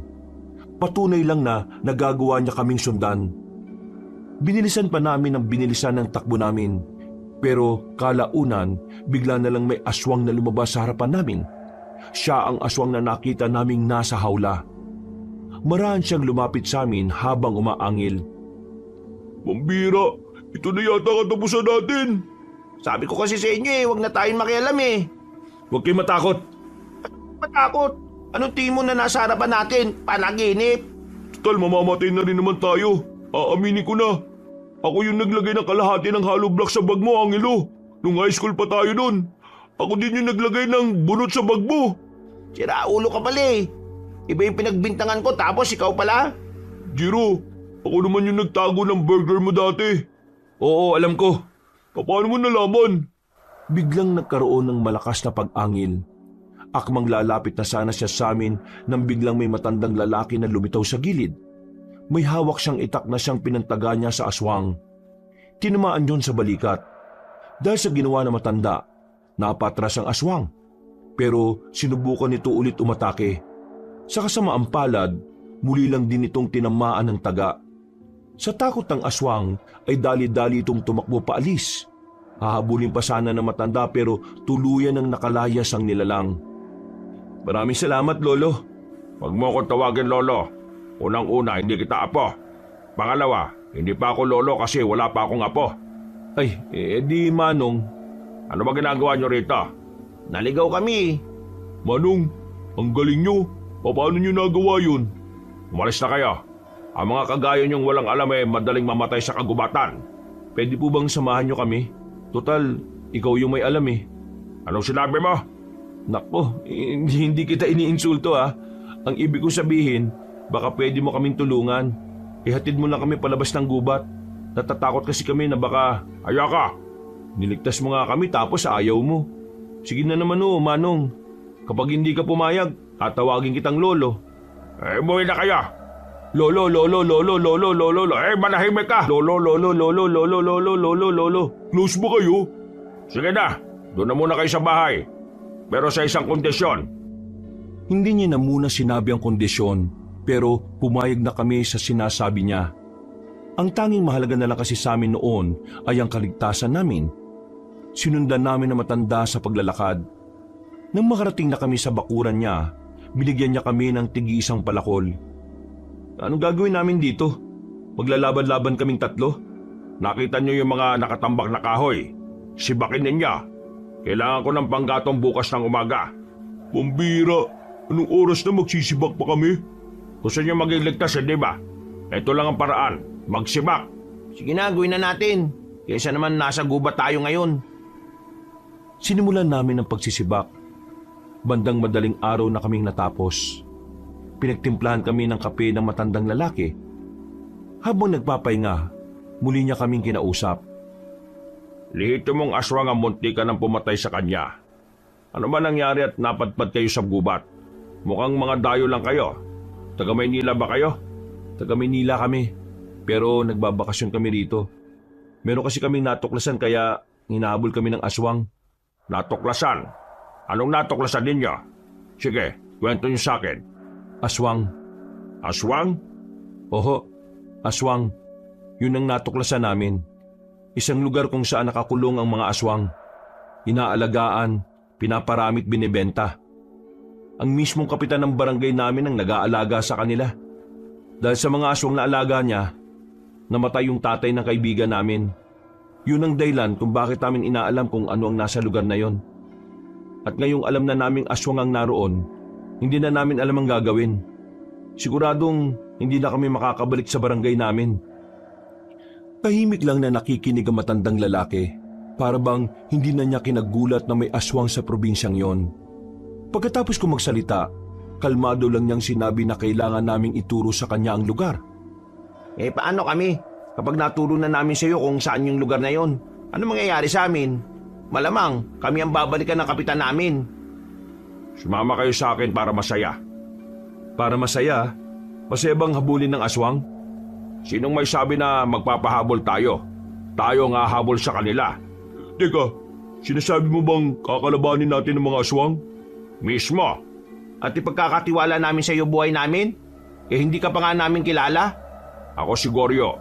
kilalang birador ng aswang dito sa probinsyang ito. Kung hindi niyo ako kilala, baka hindi ako sikat sa inyo. Pwede ka bang maging seryoso? Munti ka na kami mamatay kanina oh. Seryoso ako sa sinasabi kong tutugisin ko mga aswang kaya ituro niyo sa akin kung nasaan. Hindi na ako sasama dyan. Kitang-kita naman namin kanina. Munti ka na natin makita si San Pedro. Ako sasama ako. Ako rin. Ako na naman ang hindi sasama. Kung ikaw lang ang hindi sasama, ibig sabihin, ikaw lang ang duwag. Hindi ako duwag, no? O baka takot ka. Hindi ako takot. Iniisip ko lang ang kaligtasan namin. Hahanapin na kayo ng mga aswang. Anong pagkakaiba ng pagtatago at paglaban? Pareho din naman nasa panganib ang buhay ninyo. Kaya kung ako sa inyo, sumama kayo sa akin. Ituro nyo, tapos sabay-sabay natin papatayin ng mga aswang. Gusto ko lang matulungan yung kaibigan naming namatay yung tatay. Yun lang naman. Ako, gusto ko ng adventure. Ay, nako. Pambira talaga kayong dalawa, oh. Pagsikat ng araw, umalis na tayo. Kaya ngayon, matulog na muna kayo. Gigisingin ko na lang kayo kapag mag-aalmusal na. Kahit na hindi namin ganong kilala matandang yon, pakiramdam ko ay ligtas kami sa poder niya. Ang panandaliang pananatili namin doon ay naging dahilan para mapanatag ang kalooban namin. Kinabukasan ng umaga, matapos mag-almusal ng kamote at kape, agad na kaming naglakad paalis. Malayo-layo ang lalakarin namin kaya hindi namin maiwasang hindi kausapin na matanda. Matagal yun ang ginagawa to? Ang alin? Itong paglalakad? Oo naman. Hindi. Itong paghahanap nyo ng mga aswang. Oo. Binata pa lang ako ay ginagawa ko na ito. Bakit ito ginagawa? Delikado to Minana kong gawain ito sa ama ko. Lahat ng lalaki sa pamilya dapat marunong pumatay ng aswang. Bakit ba merong aswang dito sa probinsyang to? Matagal na sanang walang aswang dito. Inubos na namin sila nung binata pa ako. Pero dahil sa mayayamang tao na ginagawang alaga ang mga aswang, nalalagay na naman sa alanganin ng buhay ng mga tao. Ano bang napapala nila sa pag-aalaga ng aswang? Hindi naman dapat inaalagaan yun, di ba? Pinapatay yun kasi salot yun eh. Maraming kapakinabangan ng aswang sa isang normal na tao. Pwedeng nagdadala ng swerte at naibebenta nila sa mga taong naghahanap ng mga kakaibang nilalang. Higit sa lahat, pwede nilang panlaban sa mga taong kokontra sa kanila. Nagagawa nilang utusan ng mga aswang na magnakaw. At higit sa lahat, pumatay. Grabe naman pala ang mga aswang na yan. Dapat talaga mawala sila rito sa mundo. Namatay ang mga pinsan ko dahil sa aswang. Inatake sila ng walang kalaban-laban. Alam ng mga aswang na hindi sila birador kaya sila pininterya. Kaya kahit matagal ko nang nakuha ang hustisya para sa kanila, hindi pa rin nagbabago ang layunin ko. Uubusin ko pa rin sila sa kahit na anong paraan na alam ko. Wala ka bang pamilya? Hindi ka ba natatakot na maiwan sila? Hindi ako nagpamilya para sa ganitong gawain. Magagamit lang ang pamilya ko bilang kahinaan. Pero misa ko na rin pinangarap na magkaroon. Wala lang talaga akong kakayahan. Teka, ano pa ng pangalan yung tatlo? Nasabi ko ng pangalan ko Ay, oo nga pala. Ako si Jiro. Ito naman si Derek at si Angelo. Mga taga Maynila ho kami. Napadpad lang kami dito kasi may nangyaring problema sa Maynila. Ngumiti na lang sa amin ang matandang lalaki. Maya-maya lang, narating na rin namin ang kinaroroonan ng tunnel. Mula sa kinalalagyan namin, nakikita namin ang mga taong pumapasok. Masyado pang maaga at maliwanag, kaya hindi kagad kami nakalapit. Nagdesisyon kami na iwan na muna si Mang Goryo doon, habang kami naman ay susubukang bumalik sa barangay namin para kausapin si Badet. Pero nasa kanto pa lang kami, sinalubong na kami ni Badet. Hinila niya kami papasok sa likuran ng mga nakaparadang truck. Bakit pa kayo bumalik? Diyos ko, hinahanap kayo ni Kapitan. Ano ba kasing ninakaw nyo? Ha? Anong ninakaw? Wala kaming ninanakaw Ang sabi ni Kapitan, may ninakaw kayong gamit sa barangay. Kaya ayan, pinaalam niya sa lahat ng tao na wanted kayo. Mabubugbog kayo kapag nakita kayo ng mga tanod. Sirang-sira ang pangalan ninyo. Sira ulo pala talaga kapitan nyo dito eh. Ayos, naging magnanakaw pa tayo. Hindi yun ang tunay na nangyari. Ang totoo niyan, meron kaming nalaman na sikreto niya na ayaw niyang malaman ng iba. Sikreto? Anong sikreto yan?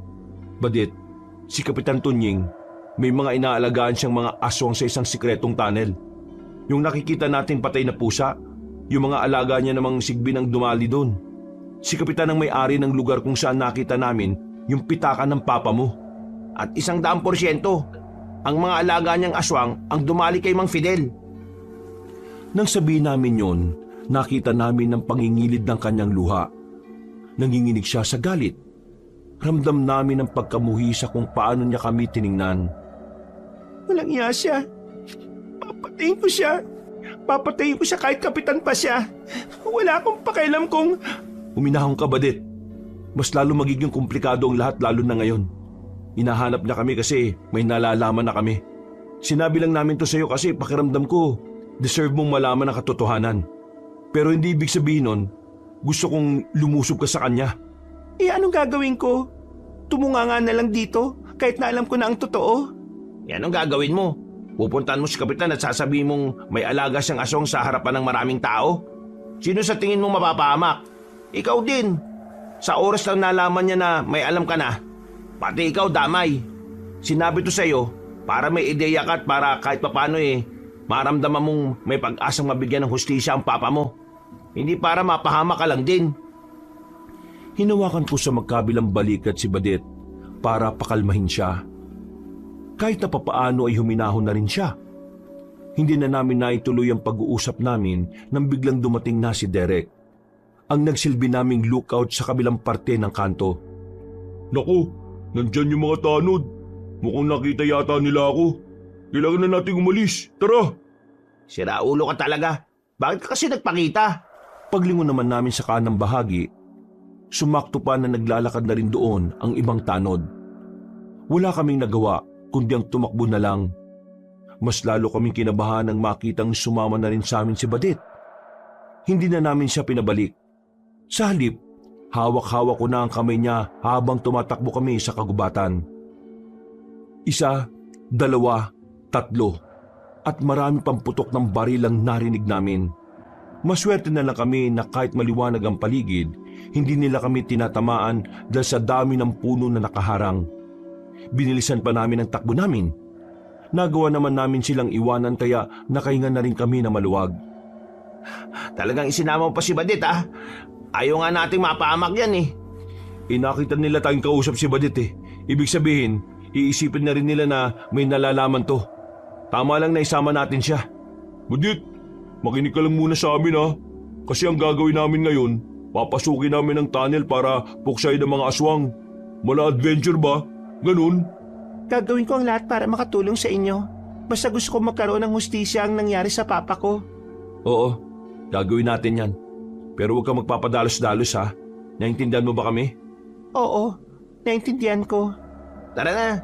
Mukhang hindi na makakahabol ang mga yon. Naghihintay na rin si Mang Goryo sa atin. Sino? Si Mang Goryo? Nakilala namin sa gubat. Siya ang nagligtas sa amin nang habulin kami ng aswang. Isa siyang birador ng mga aswang at matagal na niyang ginagawa yon. Hindi na rin kami nagtagal sa lugar na yon, Kabanong. Sa bilis ng lakad namin ay agad na rin naming narating ang kinaroroonan ni Mang Goryo. Kumakain lang siya ng singkamas ng datnan namin siya. Napatingin siya agad sa babaeng kasama namin. Si Badit, siya yung kaibigan na sinasabi namin na biktima ng aswang yung tatay niya. Bakit yung sinama rito alam nyo namang delikado ang gagawin natin? Wala kaming choice eh. Hinabol kami ng mga tao ng kapitan. Hindi naman namin siya pwedeng iwan kasi baka siya naman ang pag-initan. O siya sige, nandyan na yan eh. Ayoko lang na paiyak-iyak ha. Nakakasagabal ang mga taong emosyonal. Bakit ako iiyak? Hindi naman ako iyakin eh. Galit ang nararamdaman ko. Galit. O na, basta ayoko ng makulit ha. Papasok kayo sa tunnel na yan at ang tsansa na makalabas pa tayo ng buhay 50-50. Kaya kung gusto nyong maging 60-40, umayos kayo. Gagawin natin ito para hindi sa papa mong pinatay nila. Gagawin natin ito para mapigilan na mga taong namamatay ng dahil sa aswang. At para wala na rin mga pusang natatagpo ang wala ng buhay. Bumuntong hininga na lang ako ng mga oras na yon, Kabanong. Umupo na lang kami habang nakatanaw sa tunnel. Ilang oras ang pinalipas namin bago tuluyang naglabasan ng mga tao roon. Kakagat na ang dilim noon, pero Hindi kami nagpapigil. Hindi niyo ba mabuhat ng maayos sa mga paan ninyo? Dinig na dinig eh. Derek, umayos ka nga ng lakad mo. Nagdadabog ka ba? Wala nang maingay. Malapit na tayo sa pintuan ng malaking kwarto. Nanahimik na kami habang naglalakad kabanong. Naririnig kong nagdadasal pa si Badet. Maya-maya lang, nakita na rin namin ang malaking pinto. Marahan naming itinulak. Pero sa mga sandaling yon, ay nakakandado ito. Dali-dali kaming napatago sa gilid nang makitang may mga dumating na mga lalaking nakabihis ng kulay itim. Binuksan nila ang pintuan. Sandali pang sinuyod ng tingin ng paligid. Buti na lang ay nakatago kami sa madilim na parte kaya hindi nila kami nakita. Susunod kayo sa akin. Ihandaan niyo yung mga pinahiram kong itak. Hindi yan nakasabit lang sa bewang ha. Susunod, nasa loob pa sila eh. Ano naman? Hihintayin mo ba silang makalabas ulit para hindi tayo makapasok? May punto naman si Mang Goryo. Makakapasok lang tayo kapag nasa loob na sila. Maiwan na nga lang dito ang babae. Ha? Anong sinabi nyo? Iwan nyo ako dito? Bakit? Tingin nyo wala akong magagawa? Ikaw nagsabi niyan. Dalawa na lang kami ang maiwan dito. Hintayin namin kayo. Pero, Di ba ang sabi ko, makikinig ka sa amin para hindi ka mapahamak? Napabuntong hininga na lamang si Badet dahil sa pagkadismaya. Agad namang umalis sila Mang Goryo. Habang kami, naghihintay lang kami roon kung kailan sila matatapos. Maya-maya pa, narinig na lang namin na parabang nagkakagulo na sa loob. Pero wala kaming naririnig na kahit na anong ingay mula sa aswang. Tumagal sila ng halos 10 minuto. Maya-maya lang, lumabas na sila at binalikan kami. Wala na. Bagsak na yung mga tao sa loob. Ang aswang, Wala rito. Mukhang nakatunog sila na darating tayo rito. May nakita akong pintuan sa may bandang dulo. Tingin ko, may daan pa doon. Bakit hindi natin tingnan yon? Bakit hindi mo kagad sinabi kanina? Eh, bigla kayong lumabas eh. pwede na ba akong sumama? Sige, sumama ka na. Jiro, ikaw nang bala sa babaeng yan ha. dali-dali kami pumasok sa loob ng malaking kwarto. Naabutan pa naming nakabulagta ang 4 na lalaki. Pinatulog ni Mang Goryo ang mga yon gamit lang ang kamao nito. Nang marating na namin ang pintuang yon, ay maswerteng nakabukas yun. Malamang ay naiwang nakabukas ng 4 na lalaki na pinabulagtahan ni Mang Goryo. Hagdanan pa ibaba, yun ang bumungad sa amin sa pintong yon.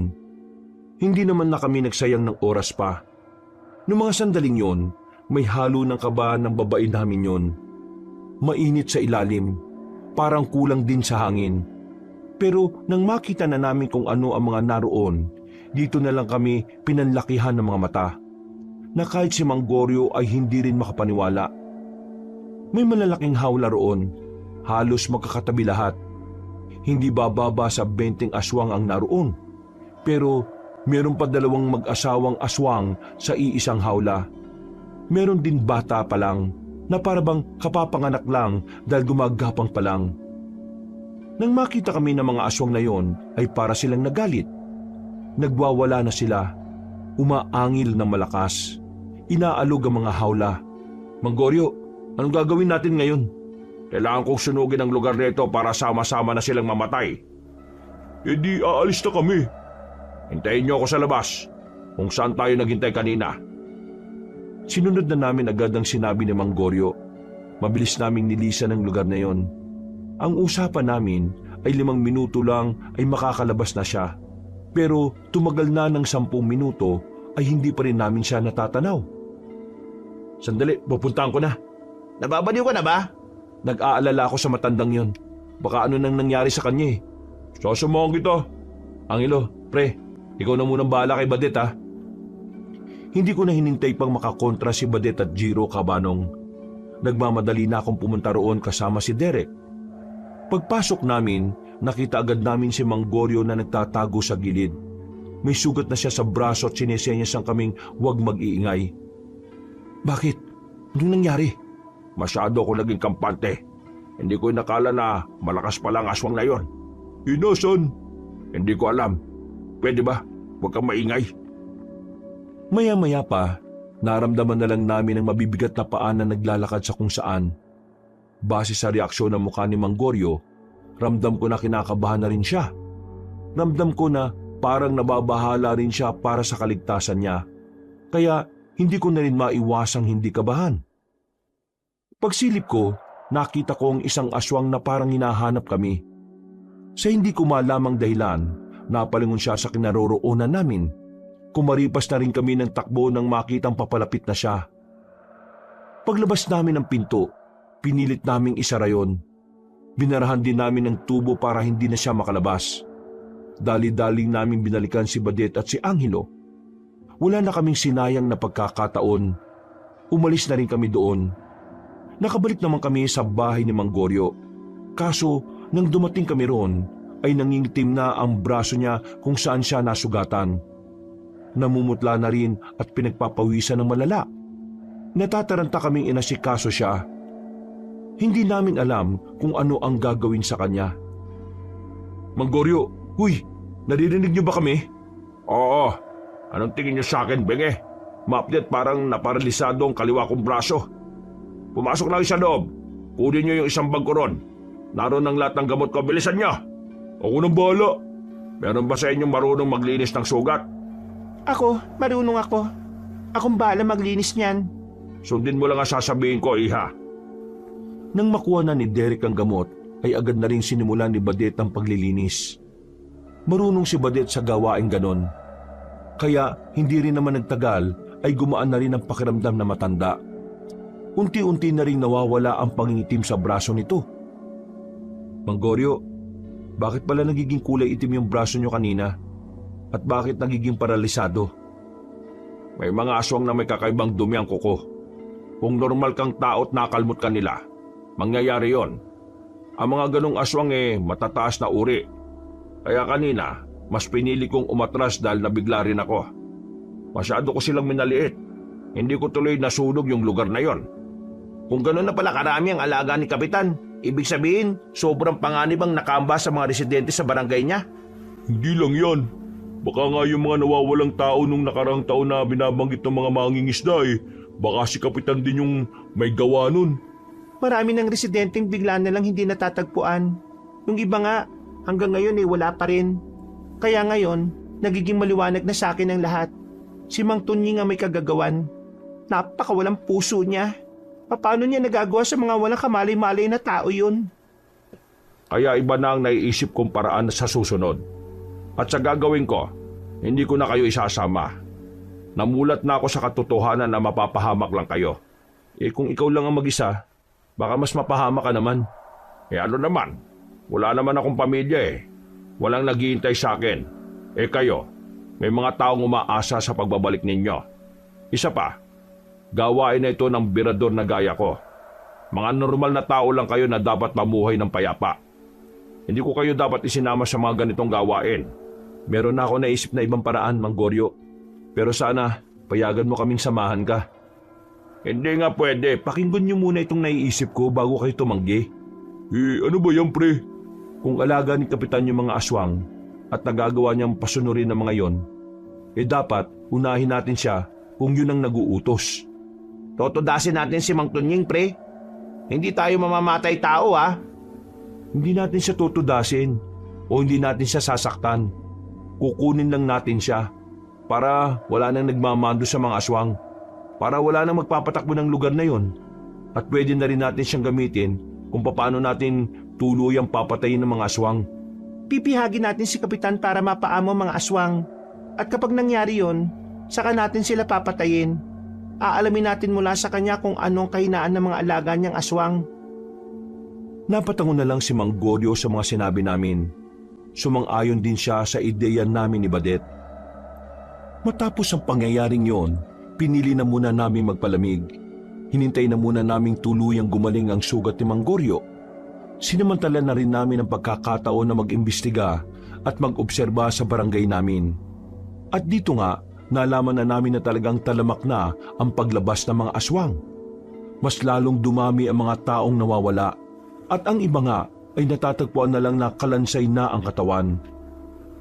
Dahil sa lumalalang sitwasyon, napilitan na kaming gumawa na agad ng aksyon.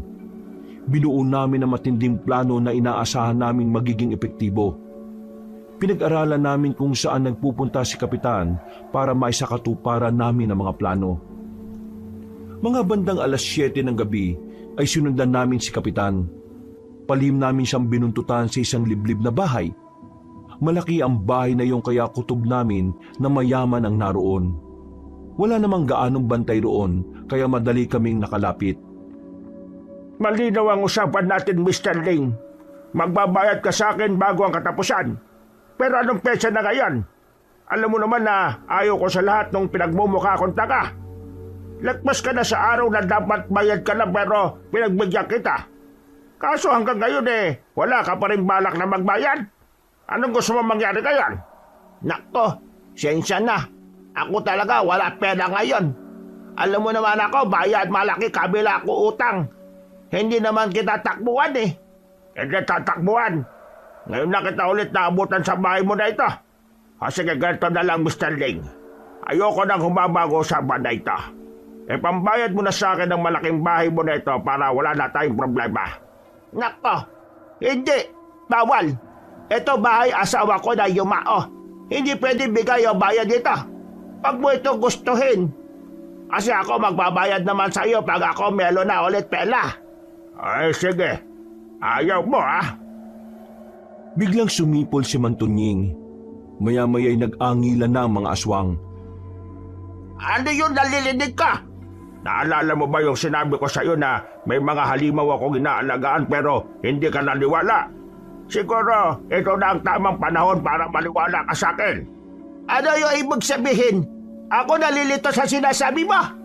Mga alaga ko, gawin yung hapunan ng matandang ito. Wak! Wak! Ikaw awas sa akin! Mula sa aming kinalalagyan, nakita namin na nagsipasukan ng mga aswang sa loob ng malaking bahay na yon. Gustuhin man naming iligtas sa matandang inchik pero pinigilan kami ni Mang Goryo. Ang tanging plano lang kasi namin ay kunin si Kapitan Tunying. At sa mga sandaling yon naman, wala kaming magawa kundi ang pabayaan ng nangyayari para hindi masira ang mga napag-usapan. Makalipas lang ang ilang minuto, namatay na rin ang matandang inchik. Nanahimik na rin ang mga aswang. Nakita na lang namin na lumabas si Mang Tunying at sinabayan pa siya ng mga alaga niya sa paglalakad. Nung oras na yon, hindi na namin nagawang sumunod, kaya hinayaan na lang namin siyang makaalis. Pagkakataon na sana natin yung kanina pero wala naman tayong ginawa.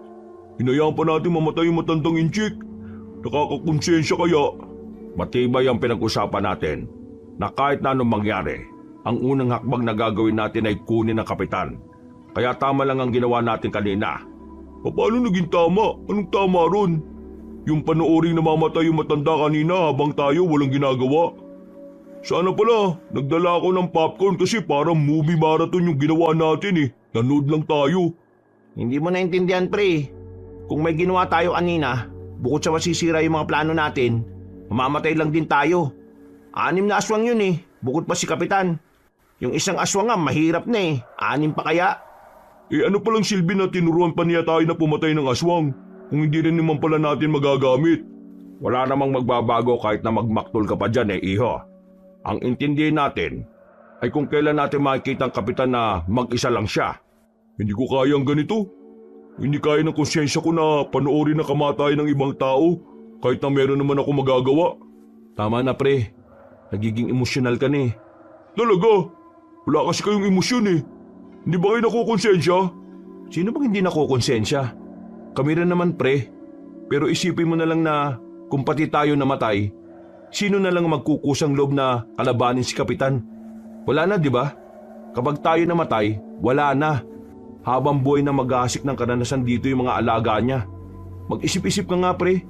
Hindi sa lahat ng oras kailangan mo Uuwi na ako ng Maynila. Hindi ka uuwi ng Maynila.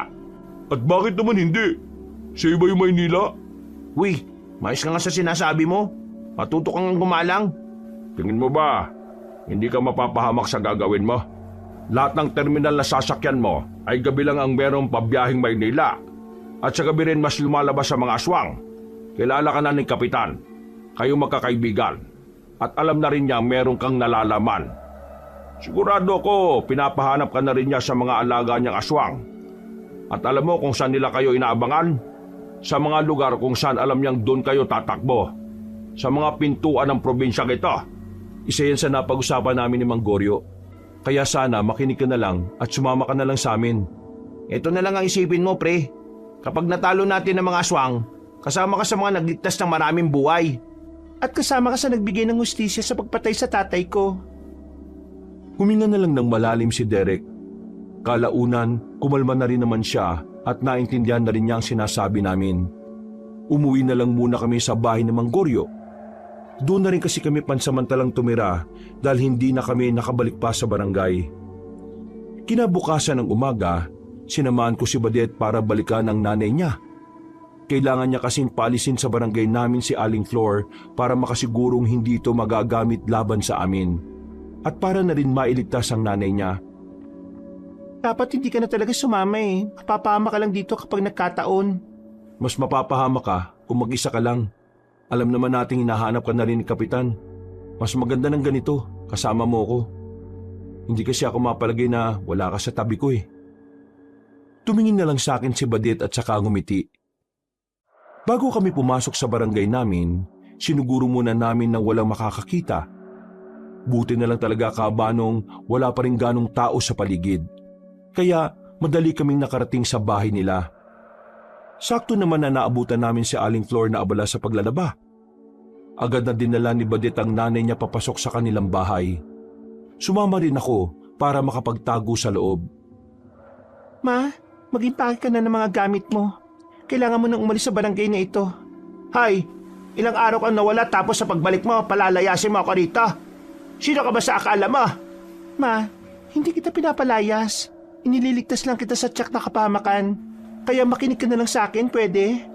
Aba, tingnan mo tong batang ito. Kung makapagsalita ka para kang ikaw na ang nanay Ano pinagagawa mo? Wanted ka na ba? May ginawa ka mang kasalanan? Bakit si Kapitan Tunying pabalik-balik dito para hanapin ka? Pati na rin niya kasama mong lalaki na yan. At yung dalawa niya kaibigan pinaghahanap na rin. Anong ginawa niyo sa anak ko? At bakit nagkakaganito to, ha? Oh, mawalang galang na po Pero wala naman po kaming ginagawang masama sa anak niyo Bakit nga ito nagkakaganito? Parang wala sa sarili at kung ano-ano mga pinagsasasabi. Ma, hindi mapagkakatiwalaan si Kapitan. Delikado siyang tao kaya nasa panganib ang buhay ko at ang buhay nilang tatlo. Kung sasama ka sa akin, ipapaliwanag ko sa iyo kung ano nangyari. Sa ngayon, wala akong panahon para magpaliwanag. Kailangan natin magmadali dahil palim lang kaming bumalik dito sa barangay natin. Maniwala po kayo sa kanya. Ang iniisip niya lang po talaga ay ang kaligtasan ninyo. Sandali nga.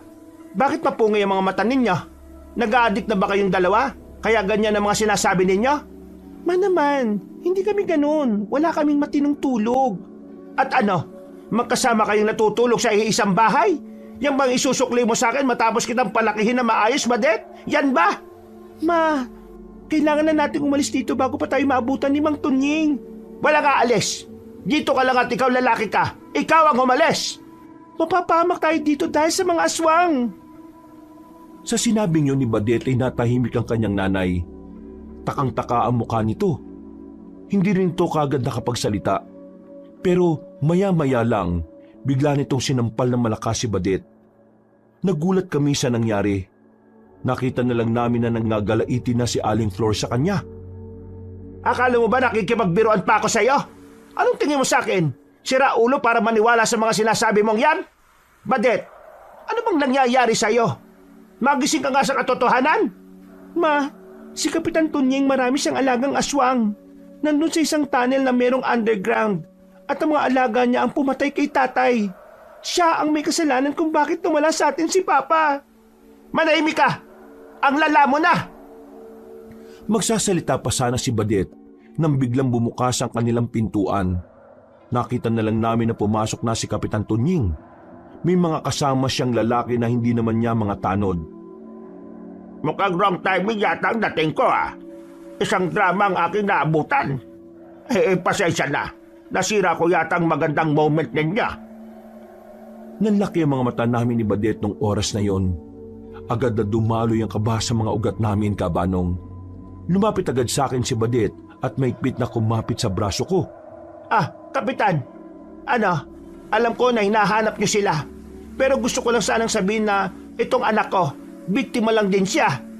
Masamang impluwensya kasi itong lalaking ito eh. At yung dalawa niya pang kaibigan. Kaya sana huwag niyo siyang hulihin. Ganun ba? Ang kaso, meron kasi tayong umiiral na batas. Kahit sino hindi pwedeng makaligtas. Nagkasala ang nagkasala. Kaya dapat nilang pagbayaran yan. Nagkasala?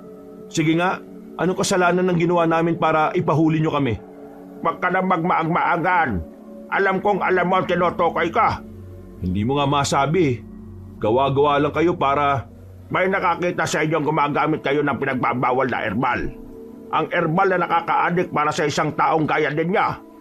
Kaya wala akong magagawa kundi Kalokohan! Gawa-gawa ka ng kwento mo. Hindi pa ka panipaniwala. Sige na, kunin nyo na yung dalawang yan. Wala na kaming nagawa nang habultin kami ng mga lalaki. Pwersahan nila kaming inilabas doon. Nang nasa bakuran na kami, sinubukan ko pang palaga ng mga lalaki.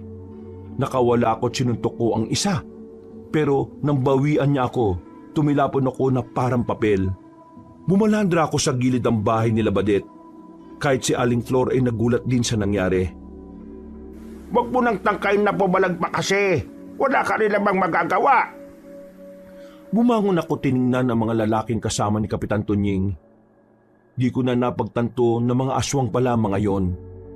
Nang subukan kong lumaban ulit, naramdaman ko na lang na meron ng matigas na bagay na pumalo sa akin. Dahilan para mawalan na ako ng malay. Masakit ang bandang batok ko nang magising ako mula sa mahabang pagkakatulog. Madilim na sa labas at ang lugar na kinalalagyan namin ay hindi ko rin alam. Nasa isang warehouse kami na tanging mga tambak na sasakyan lang ang naroon. Sa bandang gilid, nakatali rin si Badet. Nasaan tayo? Hindi ko rin alam ang lugar na ito pero pagbalik ni Kapitan, siguradong mahirapan tayong dalawa. Pipilitin niya tayong umamin kung saan pa ang iba natin mga kasama. Kung ganon, kailangan na natin makatakas dito. Paano tayo makakatakas? Tingnan mo ang kalagayan natin. At saka aswang ang mga kasama ni Kapitan Tunying. Hindi natin sila matatakasan ng basta-basta. Sabi ko kasi sa iyo huwag ka nang sumama eh. Well. Puti naman at gising na kayong dalawa. Sisimulan na natin ang pagtatanong. Napalingon kami sa gilid nang biglang dumating ang matandang kapitan. Meron siyang hawak-hawak na kable ng kuryente. Winawasiwas niya pa yun sa ere. Simple lang naman ang gusto kong mangyari. Sasabihin nyo sa akin kung nasaan pa ang iba nyo kasama. Lalong-lalo na yung matandang pumapaslang ng mga aswang. Wala kang mapapala sa amin kasi hindi namin alam ang sinasabi mo. Wag mo akong ginagawang tanga! Hinambalos niya ako ng hawak niyang kable.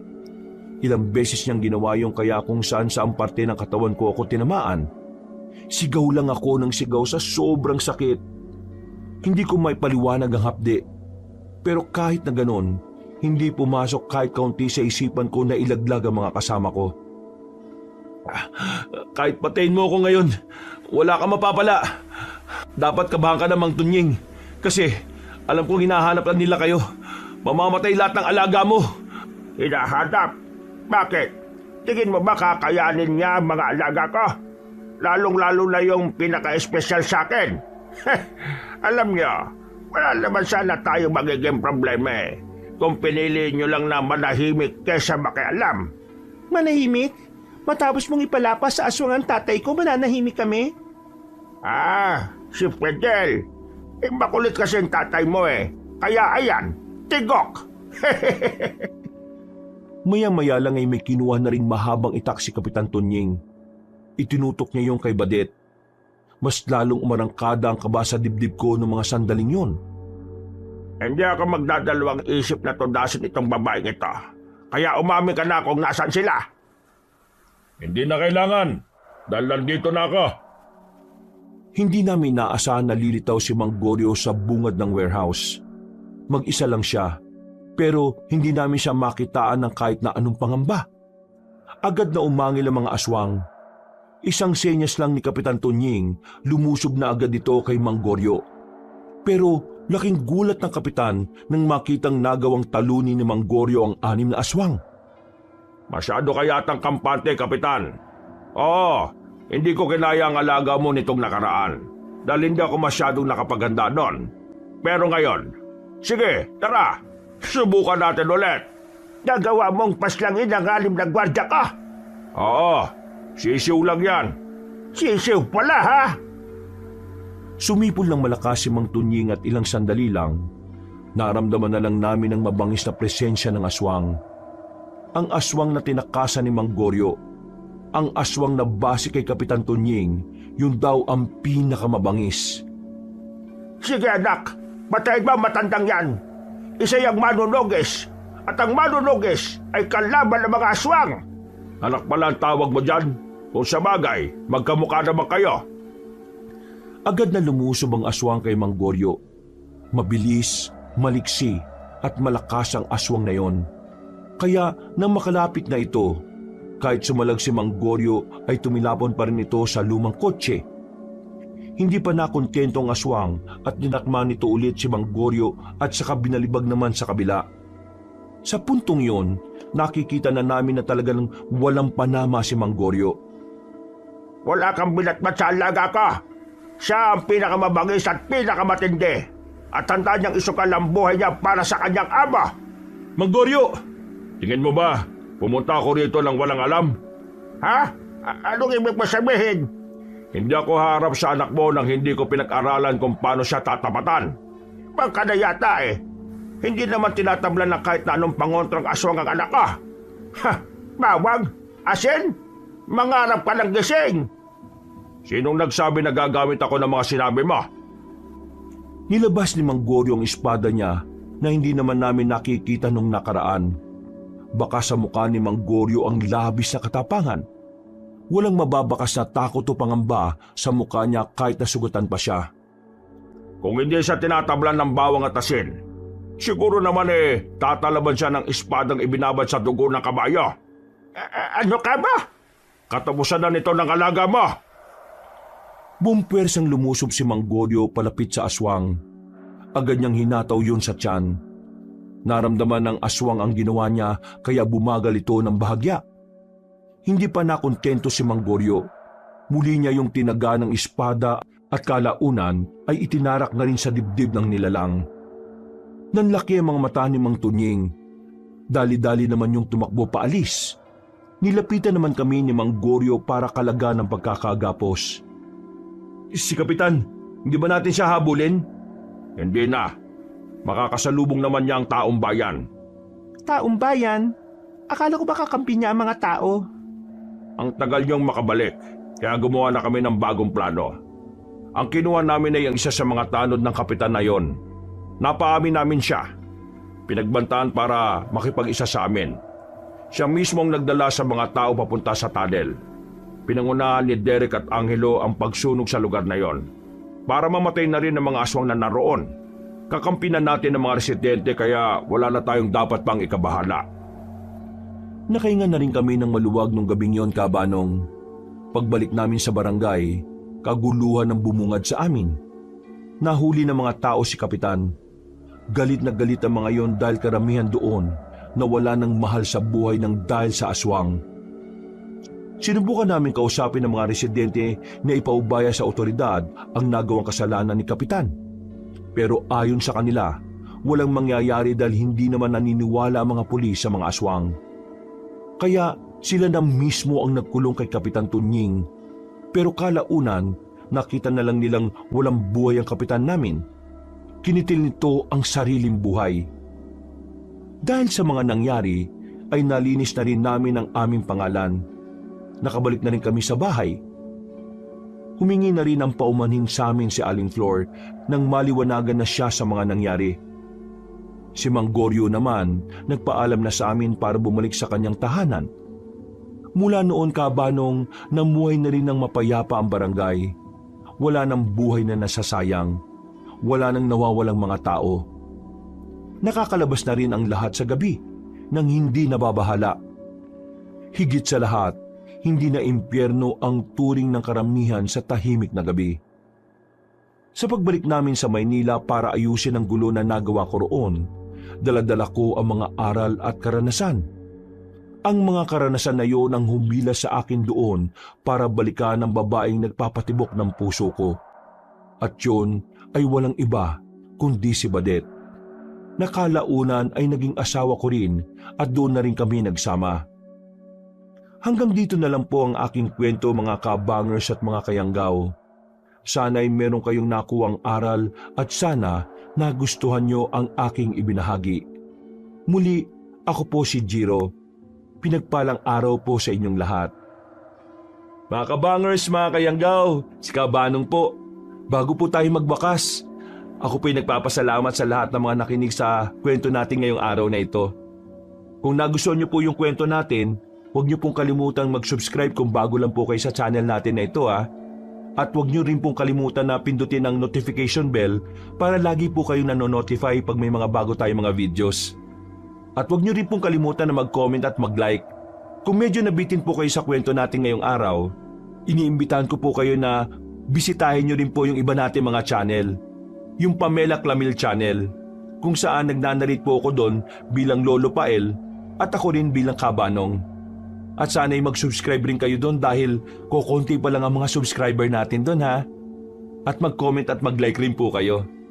At kung medyo nabitin pa rin kayo, bisitahin niyo po yung bagong-bagong channel natin, yung Kabanong version 2.0 kung saan meron pong moving images na doon. Kaya meron na po kayo napapanood at meron rin po kayo mapapakinggan na magandang narration na may music and effects. O di ba mas maganda? Kaya huwag niyo rin pong kalimutang mag-subscribe doon para makasama kayo sa first 100,000 subscribers ng channel na yon. At para hindi kayo mahirapan na hanapin ang mga nabanggit na channel, ilalagay po namin sa description o sa pin comment ang link ng mga channel na yon. Hanggang sa susunod na mga kwento, wakas!